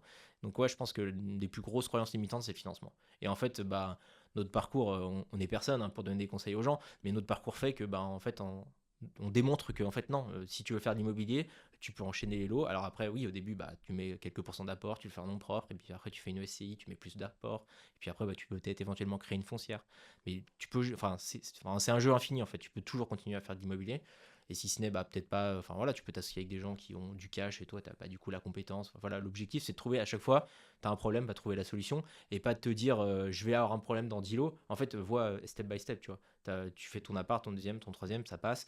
Bah, au bout du quatrième, quand personne te prête, bon bah là oui, à toi de te remettre en question, de t'adapter pour pouvoir continuer quoi. Toi, Charles, ce serait exactement quoi? la même chose. C'est vrai? Ouais. Ouais. C'était ça, moi, au début de parcours, où je me disais, en fait, à chaque lot, à chaque acquisition, je pensais que c'était la dernière. Et tu dis, bah putain, encore un appartement qui passe. Et puis maintenant, un lot de 3 appartements. Est-ce que ça va passer? Ah ouais, ça passe. Puis après, un immeuble. Ouais. Et en fait, alors, il y a des noms aussi dans le lot, hein, mais Il y a finalement. beaucoup de noms dans le lot. Et en fait, j'ai fini par me dire, j'arrête de me poser trop ces questions, j'avance. Par contre, j'écoute, et quand il y a des noms, j'écoute les objections. Bon, il y en a certaines qu'on peut pas, voilà, si on te demande d'être fonctionnaire, que t'es pas fonctionnaire, tu peux rien y faire. Mais par contre, de te dire, bah tiens, il faut un peu plus d'apport, ou alors l'immeuble, il y avait un peu trop de travaux, tu vois, la proportion de travaux dont on parlait tout à l'heure, et de comprendre un peu cette équation du financement bancaire. Et je pense qu'une partie de notre réussite, elle est due à ça, c'est d'avoir réussi justement à, plutôt que de se dire, bah non, je suis un peu buté sur les critères qu'on m'a appris au début, de pas mettre trop d'apport. Là maintenant, on m'en demande 25, donc en fait, je dis juste non, mais c'est plutôt comment est-ce qu'on réunit les 25 pour quand même faire le projet. Et une fois que tu sais réunir 25 ou 30% d'apport pour faire un projet, là, il y a entre guillemets plus de limites. Et ça, on l'a vraiment découvert que tu as des agences bancaires classiques, quoi, commerciales, de toutes les enseignes qu'on peut voir, et tu as des services qui sont spécialisés dans tous les métiers, et bah, le métier de l'immobilier, ça en fait partie. Et il faut bien se dire que les gens qui achètent des centres commerciaux à 400 millions ou des tours, tu vois, des tours à Paris, bah, en fait, ils ont des financements, ils mettent de l'apport, ils ont des financements qui sont différents. C'est parfois des pools bancaires, tu as 4 ou 5 banques qui vont financer, c'est pas que des banques françaises. Mais en tout cas, voilà, pour dire que entre j'achète une place de parking et j'achète un truc à 1 milliard, il y a des banques qui financent ça. Ouais. Mais c'est d'y aller doucement aussi, étape par étape. Et on continue de le faire au niveau de la foncière. Nos plus grosses acquisitions, entre guillemets, c'est autour de 1,5 million. Ok. On va pas faire un gap et passer à 5 millions d'un coup.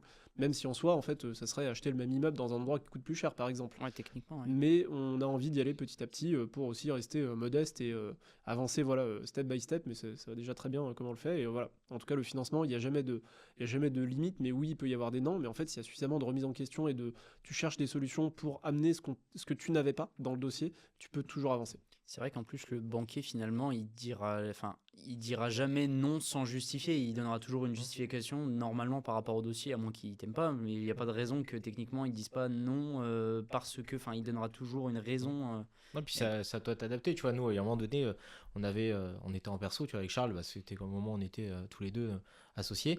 Et en fait, on commençait à avoir atteint la limite d'encours bancaire dans chaque banque. Donc, grosso modo, chaque banque a le droit de te prêter tant d'argent.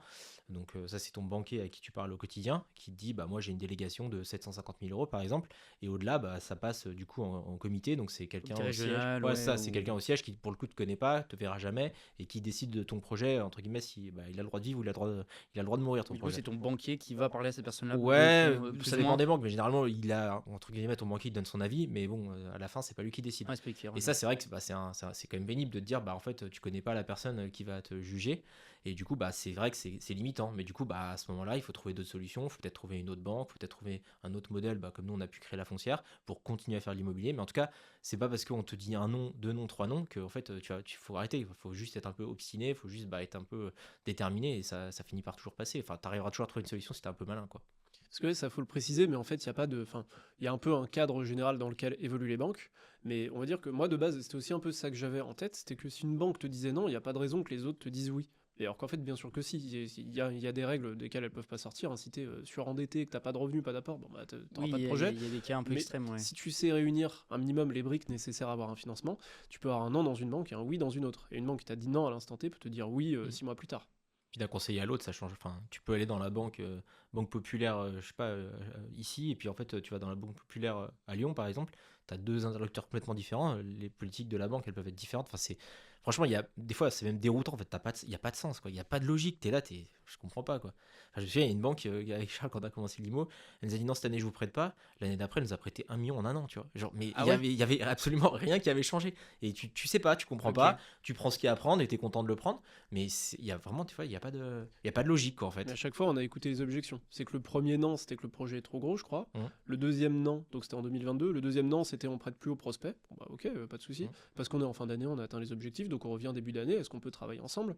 Et du coup, là, ça a fonctionné. Et du coup, on a fait 4 projets sur l'année. Et après, on n'en a plus fait Énorme. d'autres. Mhm. Bah, c'est comme ça en fait. Voilà. Faut s'adapter et savoir écouter justement les retours. Et en fait, un truc tu vois, que je dis souvent, c'est que, et là où c'est le plus vrai, c'est en termes de relations bancaires, c'est quoi le pire des cas en fait? D'aller en rendez-vous bancaire. Tu vas venir, tu vas t'asseoir en face d'une personne, lui serrer la main, peut-être boire un café, présenter ton dossier, puis dire au revoir, et en fait, il y aura un oui ou un non. C'est genre, on va pas se battre, on va pas s'insulter, il va rien se passer de grave en Ouais, fait. c'est vrai. Tu vas juste être là avec ton téléphone, ton ordi, un humain en face, et puis des papiers sur la table.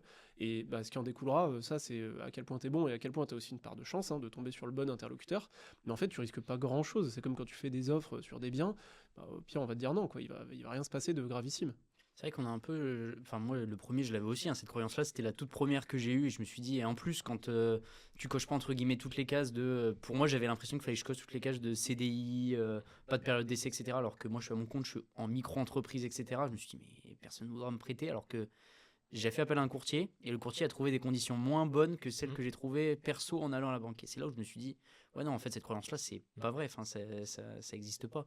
Et est-ce que vous, justement, vous avez des petits hacks ou des petits trucs que vous mettez en place ou vous aviez mis en place à l'époque quand vous avez commencé, justement pour des débutants, etc., qui souhaitent investir soit dans du locatif pour commencer ou même pour acheter leur résidence principale et pour bien acheter, justement, des petits hacks qu'on donne pas forcément ou qu'on n'entendrait pas, on va dire, de manière générale? Bah, c'est de donner de la contrepartie. C'est de pas faire ce que les banquiers n'aiment pas faire, c'est un prêt immobilier sec. On appelle ça, c'est-à-dire il va juste te faire un financement Sans rien. IMO et aucun accessoire, aucun autre produit bancaire autour. Alors sans dire qu'il faut faire all-in et mettre toute ta vie chez la banque qui te finance ton premier projet, mais par contre là aussi être à l'écoute des potentielles contreparties qui peuvent les intéresser et aussi de donner les contreparties dont de toute façon tu as besoin. C'est-à-dire quand tu achètes un bien, tu t'assures en tant qu'emprunteur. Donc du coup, cette assurance, en fait, tu peux la donner à ta banque. L'assurance propriétaire non occupant ou l'assurance habitation, si c'est une résidence principale, tu en auras besoin. Et les banques sont maintenant toutes des banques assurances. Donc du coup, donne-leur l'assurance. Et oui, ça va te coûter 2,50 € de plus par mois. Et oui, on s'en fout si tu as ton prêt. Donc du coup, ça fait partie des choses où en fait, tu as aussi des gens qui vont à la banque en tant que client. Et c'est vrai, on est des clients de la banque, on n'est pas son fournisseur. Mais pourtant, c'est le client qui a quelque chose à demander. Alors que si tu vas au McDo acheter un truc, bah en fait, t'as pas besoin de négocier pour l'avoir. T'es sûr que tu vas avoir ton sandwich. Bah, à la banque, c'est pas pareil. Donc, tu es un client, mais qui est aussi en position de faiblesse, entre guillemets. Tu vois, c'est une relation qui doit être équilibrée. Et la relation, à mon sens, elle n'est pas équilibrée si tu vas avec tes gros sabots et que tu dis, moi, je veux un prêt avec le meilleur taux, je vous donnerai aucune contrepartie. Et si l'assurance, vous me forcez à la prendre, je la déménage dès le lendemain. Tu vois, il faut être à l'écoute des gens, savoir les respecter et aussi garder les engagements qu'on prend. C'est-à-dire que si tu prends les assurances, bah, typiquement, justement, les garder sur une certaine durée. Et pas. Au bout de 6 mois, ou dès que tu es propriétaire, ou dès que tu as ton financement, dire, bon, allez, ciao, je négocie. La domiciliation des revenus, pareil, si on t'a demandé de domicilier, bah en fait, tu joues le jeu, quoi. Et ouais, moi, je rejoins ce que dit Charles. En gros, voir le banquier comme un partenaire.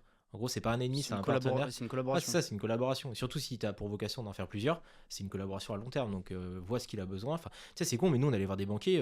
Limite, tu prenais un forfait de téléphone, on te faisait un prêt IMO, quoi. Et enfin, voir en gros, bah voilà, nous, on vient. Moi, j'ai un besoin, c'est me faire financer. Vous avez sûrement des besoins, des objectifs internes. Aussi, ouais.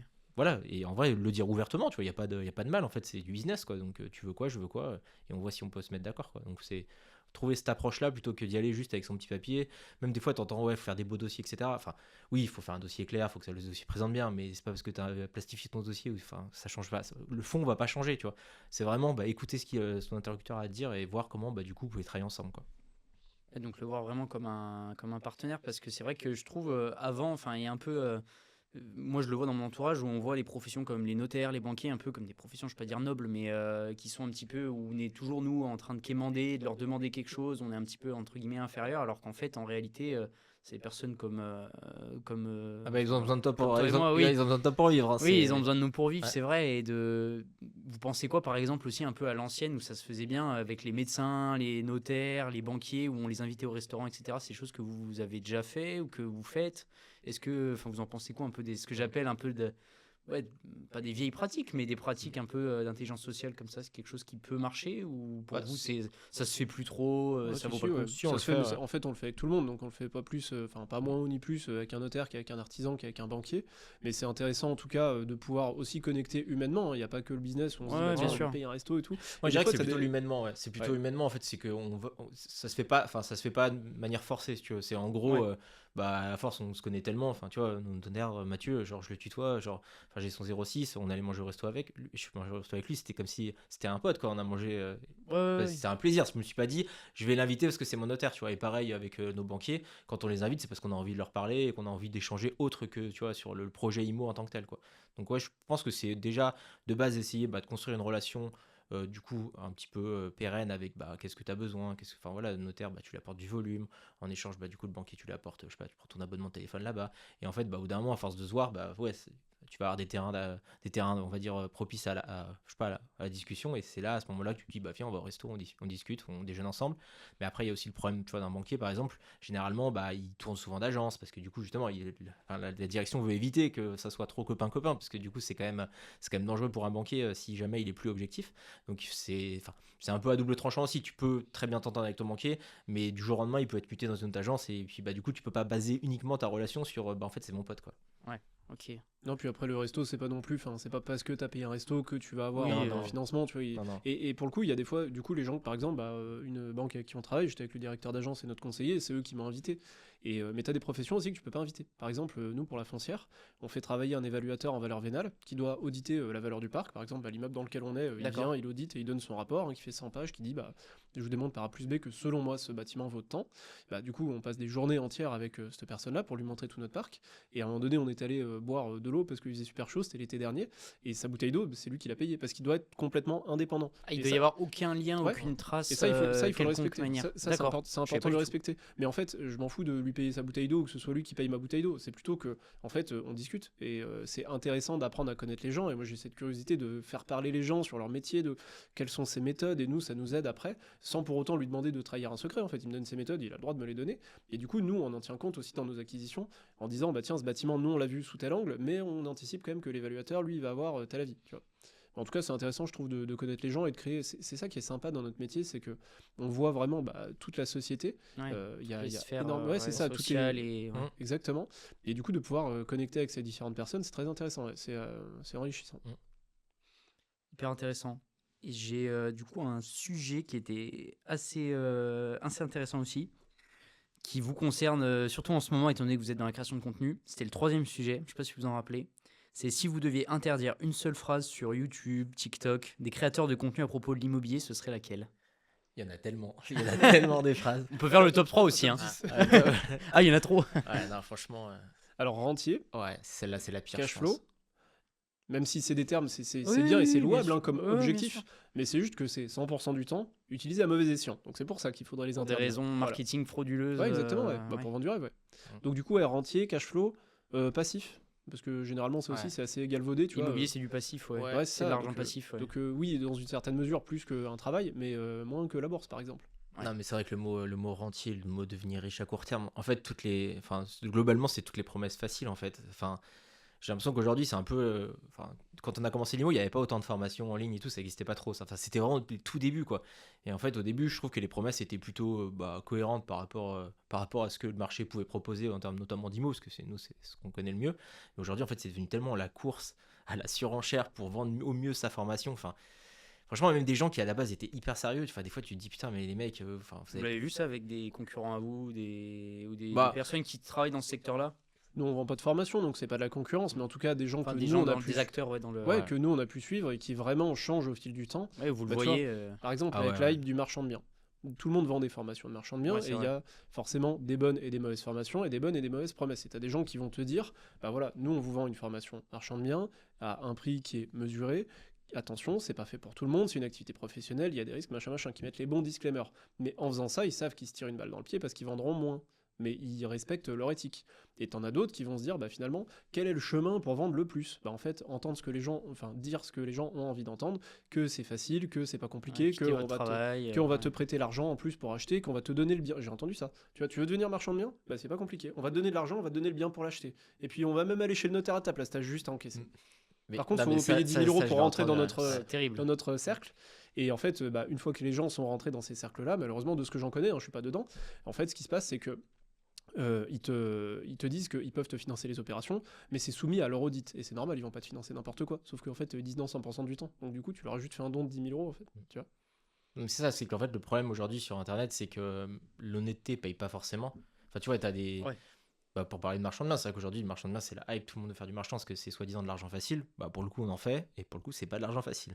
Parce que le marchand de biens, du coup, tous les gens ils disent, ouais, il n'y a pas de gestion, y a pas de gestion humaine, etc. Alors en fait, bah, si, tu gères des artisans, tu gères des locataires, enfin, le bien est loué, en fait, si, il y a une gestion, mais puis il y a tous les interlocuteurs dont on parlait tout à l'heure, les notaires. Des acheteurs et des vendeurs. Mais non, en mais quantité, c'est horrible. Mais mm. en vrai, c'est un métier, c'est hyper difficile, tu vois. Et quand tu vois qu'il y a des gens qui vendent des formations 10, 15, 20 000 euros pour faire ça à côté de ton taf, mais non, arrête. Enfin, au bout d'un moment, c'est pas possible, tu vois. Donc c'est vrai que bah, c'est un peu devenu la course à la surenchère en disant, bah lui, il a gagné tant. On avait un truc, ouais, il a gagné 30 000 euros en tant de jours. Il a gagné. Mais enfin, non, c'est bien Et plus puis compliqué maintenant, que ça. c'est 1 million. Il a acheté 2 millions, il a vendu 3. Ouais. C'est carrément 1 million. Et tu vois, De gains, tu vois. et pour le coup, tu vois, c'est intéressant parce que terrible. nous, on est dans ce secteur-là. Alors, on fait pas que du marchand, c'est une petite activité de notre foncière, mais on en parlait avec notre comptable, du coup, notre expert comptable, qui elle, bah, du coup, en fait, accompagne quasiment, beaucoup de marchands. Et on lui a demandé, bah, c'est quoi la meilleure marge que tu as vue depuis que tu fais de la compta, quoi, pour les marchands. Et en vrai, ça n'a rien à voir avec ce qu'on entend sur Internet. Tu vois. Alors que c'est une personne qui fait la compta, elle est spécialisée dans la compta des boîtes dans l'immobilier, notamment des marchands. Donc c'est là où tu te dis, enfin, t'entends beaucoup de conneries. Et le problème, bah, c'est que quand tu te lances dans l'immobilier ou quand tu es peut-être un peu jeune, un peu naïf, bah, tu peux vite te faire avoir en fait. Et en fait, ces gens-là, ils te veulent pas forcément du bien, ils veulent plutôt, bah, eux, s'enrichir personnellement. Donc ouais, le mot rentier, le mot marchand de biens, enfin, Ils répondent à la problématique en fait du locatif où tu as des gens qui n'y sont pas réceptifs parce qu'il n'y a pas d'enrichissement à court terme. Donc ils préfèrent faire du e-commerce ou autre chose. Et du coup, le marchand de biens, bah, c'est l'enrichissement court terme dans l'immobilier. Et tu as l'impression qu'ils prennent un peu, tu vois, toutes les problématiques qui sont des vraies problématiques une par une et qui te disent non mais nous on a la solution. On vous donne l'apport, on vous donne le bien, on vous donne le truc, le financement. Après, si ça marche, c'est qu'il y a des gens pour y croire aussi. Et ça, on en parlait la semaine dernière. Je souris, mais en fait, c'est triste. C'est que je pense que les néo-marchands, donc les gens qui ont commencé récemment l'activité de marchand de biens, il y en a certains qui vont arriver à rentrer sur des opérations, mais qui pour certains vont mal se passer parce qu'ils n'auront pas anticipé certains trucs. Bousiller leur Ouais. opération, En leur, termes- leur légitimité. Là, il y aura leur, beaucoup de casses. Il va y avoir, je pense que dans les années qui arrivent, il y aura beaucoup de casses. Tant mieux pour des acteurs comme nous, parce que on va peut-être pouvoir acheter des biens oui, au récupérer. rabais. Mais c'est triste de dire que. Il y a des gens qui vont partir au tapis, qui vont peut-être perdre beaucoup d'argent. Tu vois, l'immobilier, si tu fais de l'immobilier locatif de manière intelligente, où tu arrives à te faire d'avoir un autofinancement, donc ton locataire paye ta mensualité et tes charges diverses, tu peux pas te faire mal. En fait, t'attends et puis en fait, ton bien il s'amortit tranquillement. Mais en marchant, tu peux vraiment te faire très très mal, quoi. Et c'est là où je me dis, ouais, ça, je pense dans les années qui arrivent, il va y avoir des problèmes. Et je suis assez étonné que, tu vois, des autorités, avec. Tu vois, aujourd'hui, franchement, l'État, ils sont quand même sur notre dos sur pas mal de sujets. Et que Oui. ça passe, tu vois. Genre, personne ne dit rien, alors qu'en vrai, il y a quand même pas mal de choses qui sont, je trouve, assez choquantes, mais visiblement, ça passe. Donc, ouais, je pense que dans les prochaines années, il va y avoir quelques sujets là-dessus. Ouais. Ce sera une nouvelle catégorie de Ouais. vendeurs. Et du coup, on peut rajouter au mot à interdire sans apport. Parce que Ouais, pour sans moi, apport. l'immobilier, quelle que soit la manière de le faire, Ouais. il faut mettre de l'apport. Ouais, Pour du ouais. marchand de biens, il faut, même du crowdfunding, ils vont pas te le financer à 100%, la banque elle va pas te le financer à 100%, le locatif non plus, même si oui, ça existe et on va trouver le contre-exemple du mec qui a fait un ou deux dossiers comme ça. Mais en fait, la norme bancaire, dans la totalité là pour le coup, Oui, sur c'est 100, de sur mettre de 100 l'apport. personnes, oui, voilà. T'en c'est as même toujours- plus que 99, tu vois, c'est Oui, voilà. c'est vraiment l'exception statistique de mettre zéro apport. Et en fait, si tu creuses un peu, c'est pas qu'il a pas mis d'apport, c'est qu'il a mis de l'apport, mais il a fait du différé, du coup il se fait rembourser. Et ça, Ouais, c'est bien, voilà. et c'est des stratégies qu'on utilise. Mais du coup, faut énoncer correctement la promesse. Donc le sans apport, pour moi, il n'existe pas, ou alors faut trouver un associé qui mette l'apport, et toi tu fais le côté opérationnel. Mais en tout cas, l'apport, il y a un moment donné, il va falloir l'envoyer chez le notaire, et la banque va pas financer la totalité de la valeur du bâtiment. Et du coup, pour ceux qui nous regardent et qui souhaitent, ou même là, moi, ça me fait penser, du coup, parce que j'y ai déjà songé, hein, sincèrement, à m'intéresser à peut-être prendre un consulting ou faire un mastermind, etc., ou une formation justement pour développer un peu l'investissement, débuter dans l'investissement immobilier. Ce serait quoi pour vous la checklist des points clés en fait à vérifier si demain quelqu'un souhaite se former en plus de faire sa propre expérience personnelle et de dire, ok, je passe un petit cran au-dessus, je me forme, etc., avec des personnes. Ce serait quoi pour vous les 4-5 points clés à vérifier pour s'assurer que l'achat ou l'investissement qui va être fait dans la formation ou dans un accompagnement est entre guillemets le bon, même si on peut jamais savoir à l'avance, mais tout du moins prendre ses précautions. Qui n'ait pas dit les mots qu'on vient de citer. Premier critère. C'est ça, qu'ils fassent vraiment de l'immobilier, que ce soit pas juste un vendeur de formation. Aujourd'hui, la plupart des influenceurs autour de l'immo, ils vendent quand même pas mal de formations. Donc, voir si quelqu'un a déjà, entre guillemets, mis les mains dans le cambouis. Et après, je dirais que c'est aussi un peu de feeling. Mais aujourd'hui, franchement, il y a tellement d'informations gratuites sur Internet qu'avec déjà tout ce que tu peux récupérer à gauche à droite, pour moi, ça te permet de te lancer sans trop de problèmes, quoi, tu vois. Donc, Ok. je dirais que si tu as besoin d'être rassuré, en fait, peut-être plus passer par une entreprise qui va te permettre de passer à l'action. Tu vois, des boîtes qui font de l'accompagnement, mais qui vont, entre guillemets, tu passes par cette boîte-là, tu vas avoir un appart à la fin, si tu veux. Tu vois, tu vas vraiment avoir un vrai passage à l'action. Parce que prendre de la formation, au bout d'un moment, nous, on a vu tellement de gens qui étaient surformés, mais qui ne sont jamais passés à l'action. Donc, au final, tu as peut-être payé 4, 5, 6, 7 000 euros de formation, puis au final, tu n'as rien derrière, si tu veux. Donc, moi, je dirais que c'est peut-être plutôt prendre des gens qui vont te permettre de passer à l'action si tu as besoin d'être rassuré, d'être accompagné là-dessus, quoi. Ok. Et c'est vrai que j'avais vu un truc aussi, ça me fait penser aux mots interdits, etc. Et j'en ai vu un là il y a pas longtemps, une pub sur laquelle je suis tombé d'un mec qui était genre à Dubaï ou dans un autre pays et qui t'expliquait comment investir dans l'immobilier en France alors que lui-même était expat dans un autre pays. Et c'est là où je me suis dit, mais. Et il y a des gens qui achetaient sa formation, un mec ultra connu et tout sur Internet. Je me suis dit, mais c'est scandaleux. C'est-à-dire qu'en plus de. Même si c'était hyper bien vendu, hyper pro, le gars c'est des séminaires et tout. Mais il n'est pas, entre guillemets, dans le pays où il, soi-disant, propose aux gens d'investir, etc. Mais du coup, vous dites que c'est pas nécessaire d'avoir forcément une formation payante ou un accompagnement, ou alors plus de s'entourer de personnes qui sont vraiment... Moi, je dirais que le plus important, c'est de te dire que tu vas passer à l'action. Si tu es capable intellectuellement de te dire que tu vas le faire seul, franchement, avec les formations gratuites sur Internet que tu peux trouver à gauche à droite, tu peux largement le faire. Si par contre, intellectuellement, tu sais que tu as besoin de passer à l'action par le biais de quelqu'un, parce que voilà, tu vas jamais le faire sinon, à ce moment-là, il faut payer pour te faire accompagner, mais vraiment concrètement, quoi, qu'à la fin, tu aies quelque chose et que tu n'aies pas mis 5 000 euros pour, en fait, du coup, n'avoir rien fait, quoi. Moi, je dirais que c'est ça. Ouais, parce que la formation, elle te vend un moyen, en fait. Alors que l'accompagnement, il te vend un résultat. Et c'est là la différence, en fait. Et t'as peut-être des gens aussi qui se qui sont un peu dans le confort de la formation, de se dire j'avance un petit peu, mais en fait, en fin de compte, t'as quand même rien acheté, donc t'as juste appris des choses. Et c'est bien d'en apprendre. Par contre, à l'inverse, foncer tête baissée, sans rien connaître aux travaux, au financement, au notaire, à la location, ça serait une mauvaise idée. Donc faut faire un petit peu les deux de concert. Mais ouais, par rapport à quelqu'un qui voudrait se lancer, ce que je dirais aussi, c'est d'éviter peut-être les personnes qui ont des propositions de valeur du style tu vois, le hack ultime pour faire de l'immobilier, c'est de faire de la courte durée dans telle ville avec des appartements à thématique, jungle ou cinéma ou trucs comme ça. Tu vois, il n'y a pas de hack ultime. En fait, il n'y a pas un truc au-dessus des autres dans l'immo. Il y a des choses à pas faire, par contre, on en parlait tout à l'heure, les Pinel, les choses comme ça, le neuf, c'est rarement une bonne idée, sauf pour celui qui le vend. Mais en termes d'investissement locatif, il n'y a pas de... Enfin, pour moi, tu vois, nous, ce qu'on fait sur la foncière, on achète une majorité d'immeubles de rapport, même que des immeubles de rapport, à prépondérance résidentielle, c'est-à-dire qu'il y a plus d'appartements que de locaux commerciaux. C'est notre stratégie dans notre région. Mais ça ne veut pas dire que c'est la meilleure du monde, et il y a certainement des gens qui font bien mieux dans leur région. Et par exemple, à Paris, tu as beaucoup de gens qui sont des acteurs de l'immobilier, pour le coup, eux, ils peuvent pas partir du principe que ça va s'autofinancer sur un prêt amortissable, parce que tu es à 3% de rendement, t'empruntes à 4, ça marche déjà pas.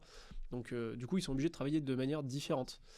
Donc il n'y a pas une vérité générale, il n'y a pas un hack ultime où c'est une stratégie très peu exploitée. Je l'ai vu ça il y a 2 semaines, je me suis fait targeter par une pub comme ça, où c'était la stratégie ultime que l'État ne veut pas qu'on te dévoile. Quand je l'ai montré je continue. Quand je l'ai montré à mon banquier, il m'a supplié de prendre son argent. Et ça n'existe pas. Je vous le dis dans les yeux, ça n'existe pas. Donc après, malheureusement, s'ils font ça, c'est qu'il y a des gens qui ont envie d'y croire. C'est que c'est ça qui fonctionne sur le cerveau humain, en tout cas de certaines personnes. Mais voilà, il faut avoir ce côté critique. Et ça, tu vois, c'est un truc que je dis souvent, c'est que vu de l'extérieur, tu vois, pour un néophyte, imaginons le CGP qui va te vendre son truc neuf en disant 2-3% de rendement brut, c'est bien. Bon, ça c'est un extrême. De l'autre extrême, tu fais une love room et tu vas être rentier. On va dire que ça c'est les deux extrêmes, tu vois, en termes de rendement, 2%, 100% de rendement, mettons. Bon, ça, il n'y a pas besoin d'être un génie pour comprendre qu'il faut pas trop aller ni d'un côté ni de l'autre. Par contre, où est-ce que tu situes le curseur au milieu? Ça c'est compliqué. Et pour quelqu'un qui a envie de se lancer, c'est important de le définir pour savoir ce qui est faisable sur un marché. Parce que faut pas se jeter sur la première annonce sur le bon coin, parce que tu vas probablement surpayer bien. Faut prendre le temps de connaître son marché, mais faut pas non plus faire 1000 visites avant de passer à l'action. Tu vois, faut trouver l'entre-deux. Ouais, c'est pas évident. Hein. C'est pas évident, Non, surtout c'est quand c'est le premier. Et ce serait quoi, du coup, pour vous, on va dire, pour rebondir un peu là-dessus, les 3-4 points clés pour une personne qui, du coup, est consciente et potentiellement a les moyens d'investir? On va dire les 3-4 choses vraiment un peu qui vont faire la différence et qui vont lui permettre de potentiellement bien acheter. Et on va dire les 3-4 choses à vraiment s'assurer que ce soit bien clean, etc. C'est Pour passer à l'action. bosser son marché en fait. Donc je sais pas, tu te dis je vais investir dans telle ville. Donc Déjà la localité c'est ouais, le point numéro 1. Localisation, tu vas pas être dans une trop grande ville comme on l'a dit tout à l'heure parce que tu auras des rentabilités comme à Paris, c'est pas intéressant. Pas non plus être dans la campagne où il y a 100 habitants. Donc trouver le juste milieu autour de ça. Donc je sais pas, t'habites n'importe quoi. Dijon, où est-ce que autour de Dijon tu vas investir? Tu vois, une ville qui correspond mieux à tes critères. Du coup, connaître aussi la ville. Peut-être, connaître un peu. C'est mieux de connaître la ville, ouais. Parce qu'il y en a, ils font des listings, j'ai vu ça aussi il y a pas longtemps, des listings de villes les Ouais, plus rentables. dans ou les dans les journaux, là. Ouais, voilà. Le Havre était toujours en premier, je crois. Ouais, Non, mais je sais plus, mais ouais, voilà, des trucs comme ça. Un trouver peu, une ville pas trop loin de chez toi. Ensuite, après, commencer à regarder les annonces Le Bon Coin se loger, faire des visites, voir à quel prix ça se vend. Donc, ça va déjà te donner un ordre d'idée de savoir le jour où tu auras un T2, si tu l'achètes 80 000 et que ça se vend 100 000, t'es plutôt bien, quoi. Donc, ça, apprendre à connaître ton marché. Ouais. Et après, pas hésiter à peut-être mettre une fausse annonce sur Le Bon Coin, se loger pour voir du coup ton loyer à combien tu peux le mettre. Parce que c'est sûr que si l'agent IMO te dit que tu peux le louer 600, donc toi tu pars sur 600 parce que tu prends pour argent comptant ce qu'il t'a dit, et puis qu'en fait le loyer c'est 500, ça va te faire bizarre. Donc voilà, prendre la température, pas se précipiter, mais ça je dirais que ça a même presque plus de valeur du coup d'aller concrètement sur ton terrain, de faire tes propres analyses, que de payer des formations X milliers d'euros, parce que ça en fait la formation ça va être très générique, la formation elle va te dire, alors, elle va te former sur l'aspect on va dire très pratico-pratique, mais elle va te dire quoi à la fin? Elle va te dire faut bien acheter, ouais merci, faut bien acheter, ça je m'en doutais qu'il fallait bien acheter, j'ai pas besoin de payer une formation pour savoir ça. Et comment tu sais que tu achètes bien? C'est en te renseignant sur ton marché, quoi. Est-ce que vous avez deux, trois autres petites choses un peu comme ça qui peuvent aider la personne à potentiellement bien acheter, mais aussi peut-être faire la différence justement sur des dossiers ou trouver une bonne annonce, etc. Ou qu'est-ce que pour vous peut-être une bonne annonce? Enfin, les trois petits points clés comme ça. Faut être très réactif dans l'immobilier. Grosso modo, tu vois, aujourd'hui dans ce qu'on achète, il y a peut-être 80% c'est du off-market, donc des choses qui sortiront jamais sur Le Bon Coin se loger. Ça, on les a eu parce que on a fait du volume et on a un réseau. Mais au début, quand on a commencé, on n'avait rien. Donc au début, quand t'as pas grand-chose, c'est très réactif. C'est là où du coup c'est compliqué quand t'as un métier à côté, c'est que quand t'es au taf jusqu'à 17h, il faut que t'ailles visiter à 18h, quoi. Et ça, la réactivité, c'est hyper important. Une annonce intéressante sur Le Bon Coin se loger, elle va rester max 3-4 jours, grand max. Et à l'inverse, est-ce que justement si une annonce reste depuis très longtemps, et que le prix bouge un petit peu, c'est pas aussi un indicateur de peut-être il y a quelque chose Bah, à en fait, faire. elle peut le devenir intéressante. Enfin, de par une négociation, tout peut devenir intéressant en fait. Mais là, je te parle Ouais. de prime abord sans avoir D'accord, 30% de négociation. Bah voilà, enfin, ça va, l'annonce va rester 3-4 jours. d'accord. Par contre, évidemment que, enfin, tu vois, on avait fait une vidéo sur les meilleures affaires. Franchement, une des meilleures affaires qu'on a faites, l'annonce a été là depuis, je sais pas, peut-être quasiment 6 mois sur ce Ok. loger, tu vois. Ah oui. C'est juste que ça a été le timing de, je sais pas, genre, on allait visiter, on a négocié et ça s'est fait comme ça. Mais voilà, c'est plutôt rare de diviser un bien enfin, diviser le prix d'un bien par deux ou Oui, oui, oui. d'enlever 30%, 40% du prix du bien, quoi. C'est pas à l'usage, quoi. Donc, je dirais qu'il faut surtout être très réactif, ouais. Ouais, puis il faut être motivé parce qu'en fait, il y a beaucoup d'étapes dans l'IMO et on en parlait tout à l'heure, c'est assez long. Et donc, il faut être motivé sur la Ouais. durée. Parce que des fois, tu as un pic de motivation parce que tu viens de voir une vidéo où tu as fait un déclic, tu te dis, attends, mais j'ai compris le rendement sur fond propre, le truc, donc je vais m'y mettre. Et tu te chauffes et t'appelles plein d'annonces et puis tu fais des visites et puis bah, finalement, t'en annules certaines et puis la motivation elle retombe et puis tu as peut-être fait une offre qui est pas passée, puis du coup, tu Oui, on se dit, regardes mince, moins c'est les pas annonces. passé, du coup, je Ouais. pourrais pas. Ouais. Et donc, faut partir du principe que c'est un marathon, l'immobilier, et que de toute façon, on l'a dit déjà, la récompense c'est à la fin quand tu vends le bien, donc dans des années. Mais déjà, ne serait-ce que l'énergie qu'il faut mettre au début pour amorcer le projet, on parle de plusieurs mois pendant lesquels il faut rester motivé et enchaîner les étapes. Et comme on l'a dit au début, essayer de raccourcir un petit peu tous les délais. S'il y a de l'urbanisme au niveau du financement, réunir les documents le plus tôt possible pour aller consulter son banquier. Donc, il faut pas mal de motivation et de résilience. Ouais. Ouais, c'est de la résilience. En fait, si on devait résumer ça un peu en qualité, c'est être résilient, organisé, Mm. prévoyant, enfin anticiper Mm. Ouais, assez rigoureux. sur l'administratif Et avoir un. Faut quand même, tu vois, bah, du coup, ce qu'on disait, l'intelligence relationnelle, et quand même avoir une bonne gestion de tes émotions. Parce que ça va être, Ouais. ça va être les montagnes russes, ça va être des hauts et des bas. Des fois, tu es au plus haut, ton offre elle est acceptée, et puis en fait, bah, tu vas te faire préempter par la mairie. Donc, ça veut dire que la mairie achète à ta place, et là, tu es au plus bas. Ou tu vas avoir, je sais pas, une grosse merde sur un chantier, parce que tes travaux, bah, ça part en live. Et ça, bah, faut le gérer émotionnellement. Faut pas que ça vienne en pâtir sur ta vie perso. Et Ouais. ça, faut être câblé pour quoi. On a des Ouais. gens des clients qui nous disent, ouais, je veux vivre de l'immobilier. Dès le moindre loyer impayé, ils sont en PLS. Bah ouais, en fait, n'en fais pas de l'IMO, quoi. Du coup, fais autre chose. Achète peut-être des actions, achète peut-être un truc où tu as moins de gestion, Oui, on va aussi. dire, humaine, parce que t'es pas câblé, du coup, pour gérer des humains, quoi. Faut pas oublier que dans l'immobilier, tu vois, il y a, ok, t'achètes de l'IMO, t'achètes des immeubles, t'empiles les lots, mais avant tout, c'est des gens que tu vas gérer à l'intérieur, tu vois. Et ces gens-là, en fait, c'est aussi des gens, bah, tu vois, nous, on se ressemble un petit peu, on est entrepreneurs, etc. Donc, on a un peu la même vision des choses. Mais quand tu prends un locataire, tu sais pas ce qu'il pense dans sa tête, tu vois. C'est très difficile à cerner un locataire. Et en fait, bah, du coup, tu peux être face à des problèmes dont toi-même, tu te dis, c'est déroutant, quoi. Tu dis, putain, mais attends, mais c'est quoi ce gars, quoi, tu vois. Et en fait, toujours être quand même dans la bienveillance, mais aussi à la fois rester ferme, être là pour ton locataire sans non plus pour autant en fait te laisser déborder et te laisser bouffer la vie par ce locataire. Et il faut toujours en fait arriver en fait à mettre on va dire le baromètre au bon endroit, quoi. Et ça, c'est vrai que c'est pas simple de se dire, enfin moi quand j'ai commencé l'IMO, je me pensais pas qu'il y avait autant de gestion humaine derrière tout ça, et c'est un vrai taf en fait. Enfin tu vois, quand on parle de rentier dans l'immobilier, franchement vraiment avant d'être rentier, il faut vraiment avoir un nombre de lots énorme, il faut mettre en gestion locative, mais même la gestion locative, bah forcément c'est une première barrière, mais derrière en fait bah, elle a besoin de ton avis pour enclencher les travaux, etc.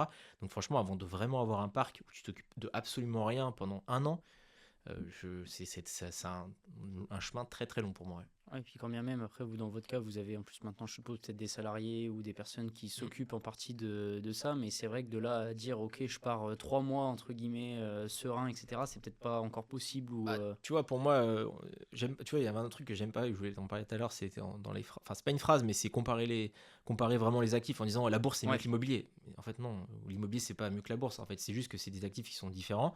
L'immobilier, ce qui est génial, c'est que c'est un actif prédictible pour devenir riche. Grosso modo, c'est quand même mieux que la bourse où tu paries sur l'avenir et la hausse d'un marché. Ouais, des tendances de Alors que marché. l'immobilier, bon voilà, t'as un locataire qui paye, bon généralement ça va plutôt bien se passer, et si t'as pas besoin de vendre, bah du coup t'auras des rentes. Mais par contre, le problème de l'immobilier en face, c'est que t'as la gestion humaine, chose que t'as pas forcément dans la bourse, hein. T'achètes des actions, voilà, t'achètes des actions, tu vois. Y a pas, ton action elle va pas t'appeler un dimanche soir parce qu'il y a une fuite d'eau, tu vois. Et ça, bah du coup, c'est vrai que l'immobilier, t'as ce biais-là, et ça, faut pas le négliger, parce que tu vois, on a des clients des fois qui veulent enchaîner les immeubles en se disant, vas-y, j'achète, c'est incroyable, la banque me prête. Gars, t'achètes. Mais le plus dur, c'est pas d'acheter, c'est après de gérer et de garder, d'entretenir, Ouais, etc. quand ça va être en cours, ouais. C'est ça. Et ça, faut pas l'oublier que voilà, t'achètes un actif, mais c'est quelque chose qu'il va falloir entretenir, et il y a de l'humain derrière, et c'est pas forcément simple. Qu'est-ce que t'en penses, toi, Charles? Ouais, complètement d'accord. Ouais. Bah, en fait, un parallèle, ça m'y a fait penser pendant, j'avais pas trop pensé avant, mais en gros, un parallèle entre l'immobilier et les actions, ça pourrait être en fait, l'immobilier, c'est comme si on te donnait des actions aujourd'hui, sauf que tu as le droit de les vendre que dans 20 ans, mais par contre, on te les a données, on t'a rien déboursé, mais pendant 20 ans, faut quand même s'en occuper un petit peu. Bah, du coup, dit comme ça, est-ce qu'il y a des gens qui feraient des actions? Peut-être pas. Parce C'est qu'il y a du temps à exactement mettre ça. dessus. Et je trouve aussi, ouais, faut être quand même vachement. Ouais, c'est.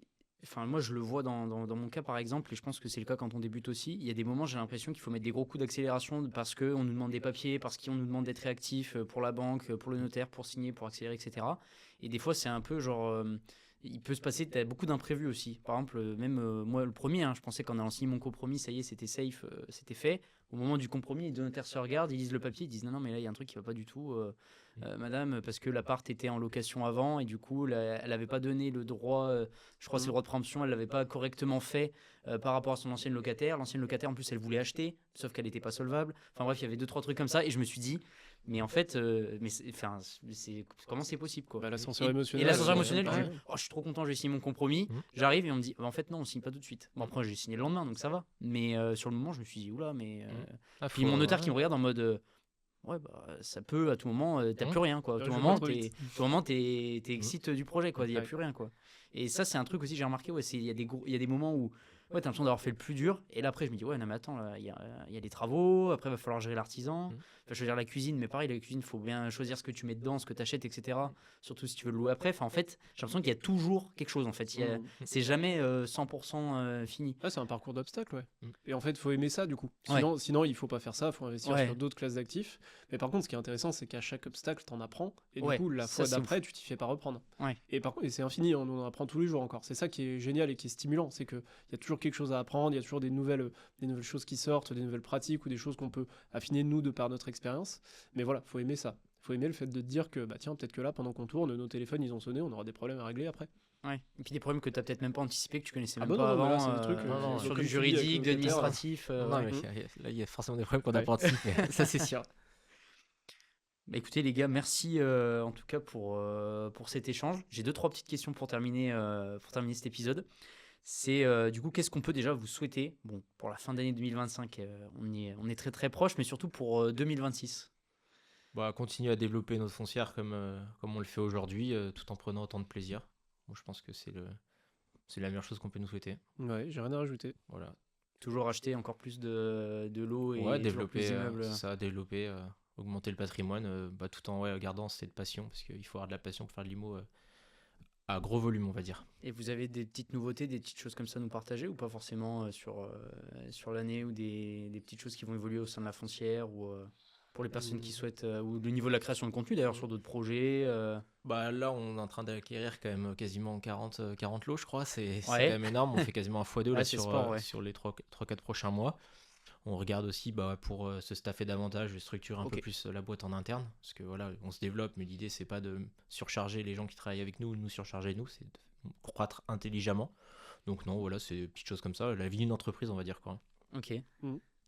Et quel est quel membre de votre réseau, ou personne que vous avez déjà reçu sur un podcast ou quelqu'un que vous connaissez de votre entourage, vous me recommanderiez potentiellement pour un prochain épisode de podcast? On peut te recommander Félix, notre associé, qui est du Ok. coup conseiller en gestion de patrimoine et investisseur et associé dans la foncière, qui du coup peut te parler de toutes les classes d'actifs pour le coup, immobilier, bourse, crypto, tout ça. Donc on peut te le recommander. On a pas mal en fait, on a quand même rencontré pas mal de gens inspirants au fur et à mesure de notre parcours, et c'est un peu aussi pour ça qu'on voulait faire un podcast, c'est parce que voilà, on voulait faire parler ces gens-là qui sont souvent un peu dans l'ombre. Je pense à Kevin aussi de la conciergerie Léman. C'est quelqu'un qui a un parcours incroyable, qui a eu un accident, qui est passé près de la mort et qui aujourd'hui est entrepreneur. Enfin, il a un parcours incroyable, c'est fou, et puis ça marche super bien. C'est quelqu'un que tu peux recevoir qui est vraiment très intéressant. Ouais. Ok, bah, je note, hâte d'avoir les contacts pour prochains épisodes. Écoutez, merci pour nous avoir accueillis déjà dans votre studio qui est quand même vraiment sympa. En plus, l'immeuble est vraiment cool aussi. Je connaissais pas du tout ce qu'on a de Chalon-sur-Saône en tout cas. Donc merci à vous pour ces échanges. Merci à toi d'être venu aussi. C'est gentil. Et puis de toute façon, tous les liens du coup du site web de la foncière, de votre chaîne YouTube et de vos réseaux sociaux seront bien évidemment dans la description de la vidéo YouTube et sur toutes les plateformes de streaming audio, Spotify, Deezer, Apple Podcast, Google Podcast. C'était Valentin, Charles et Antoine pour un épisode du podcast Mindflow. Ciao ciao.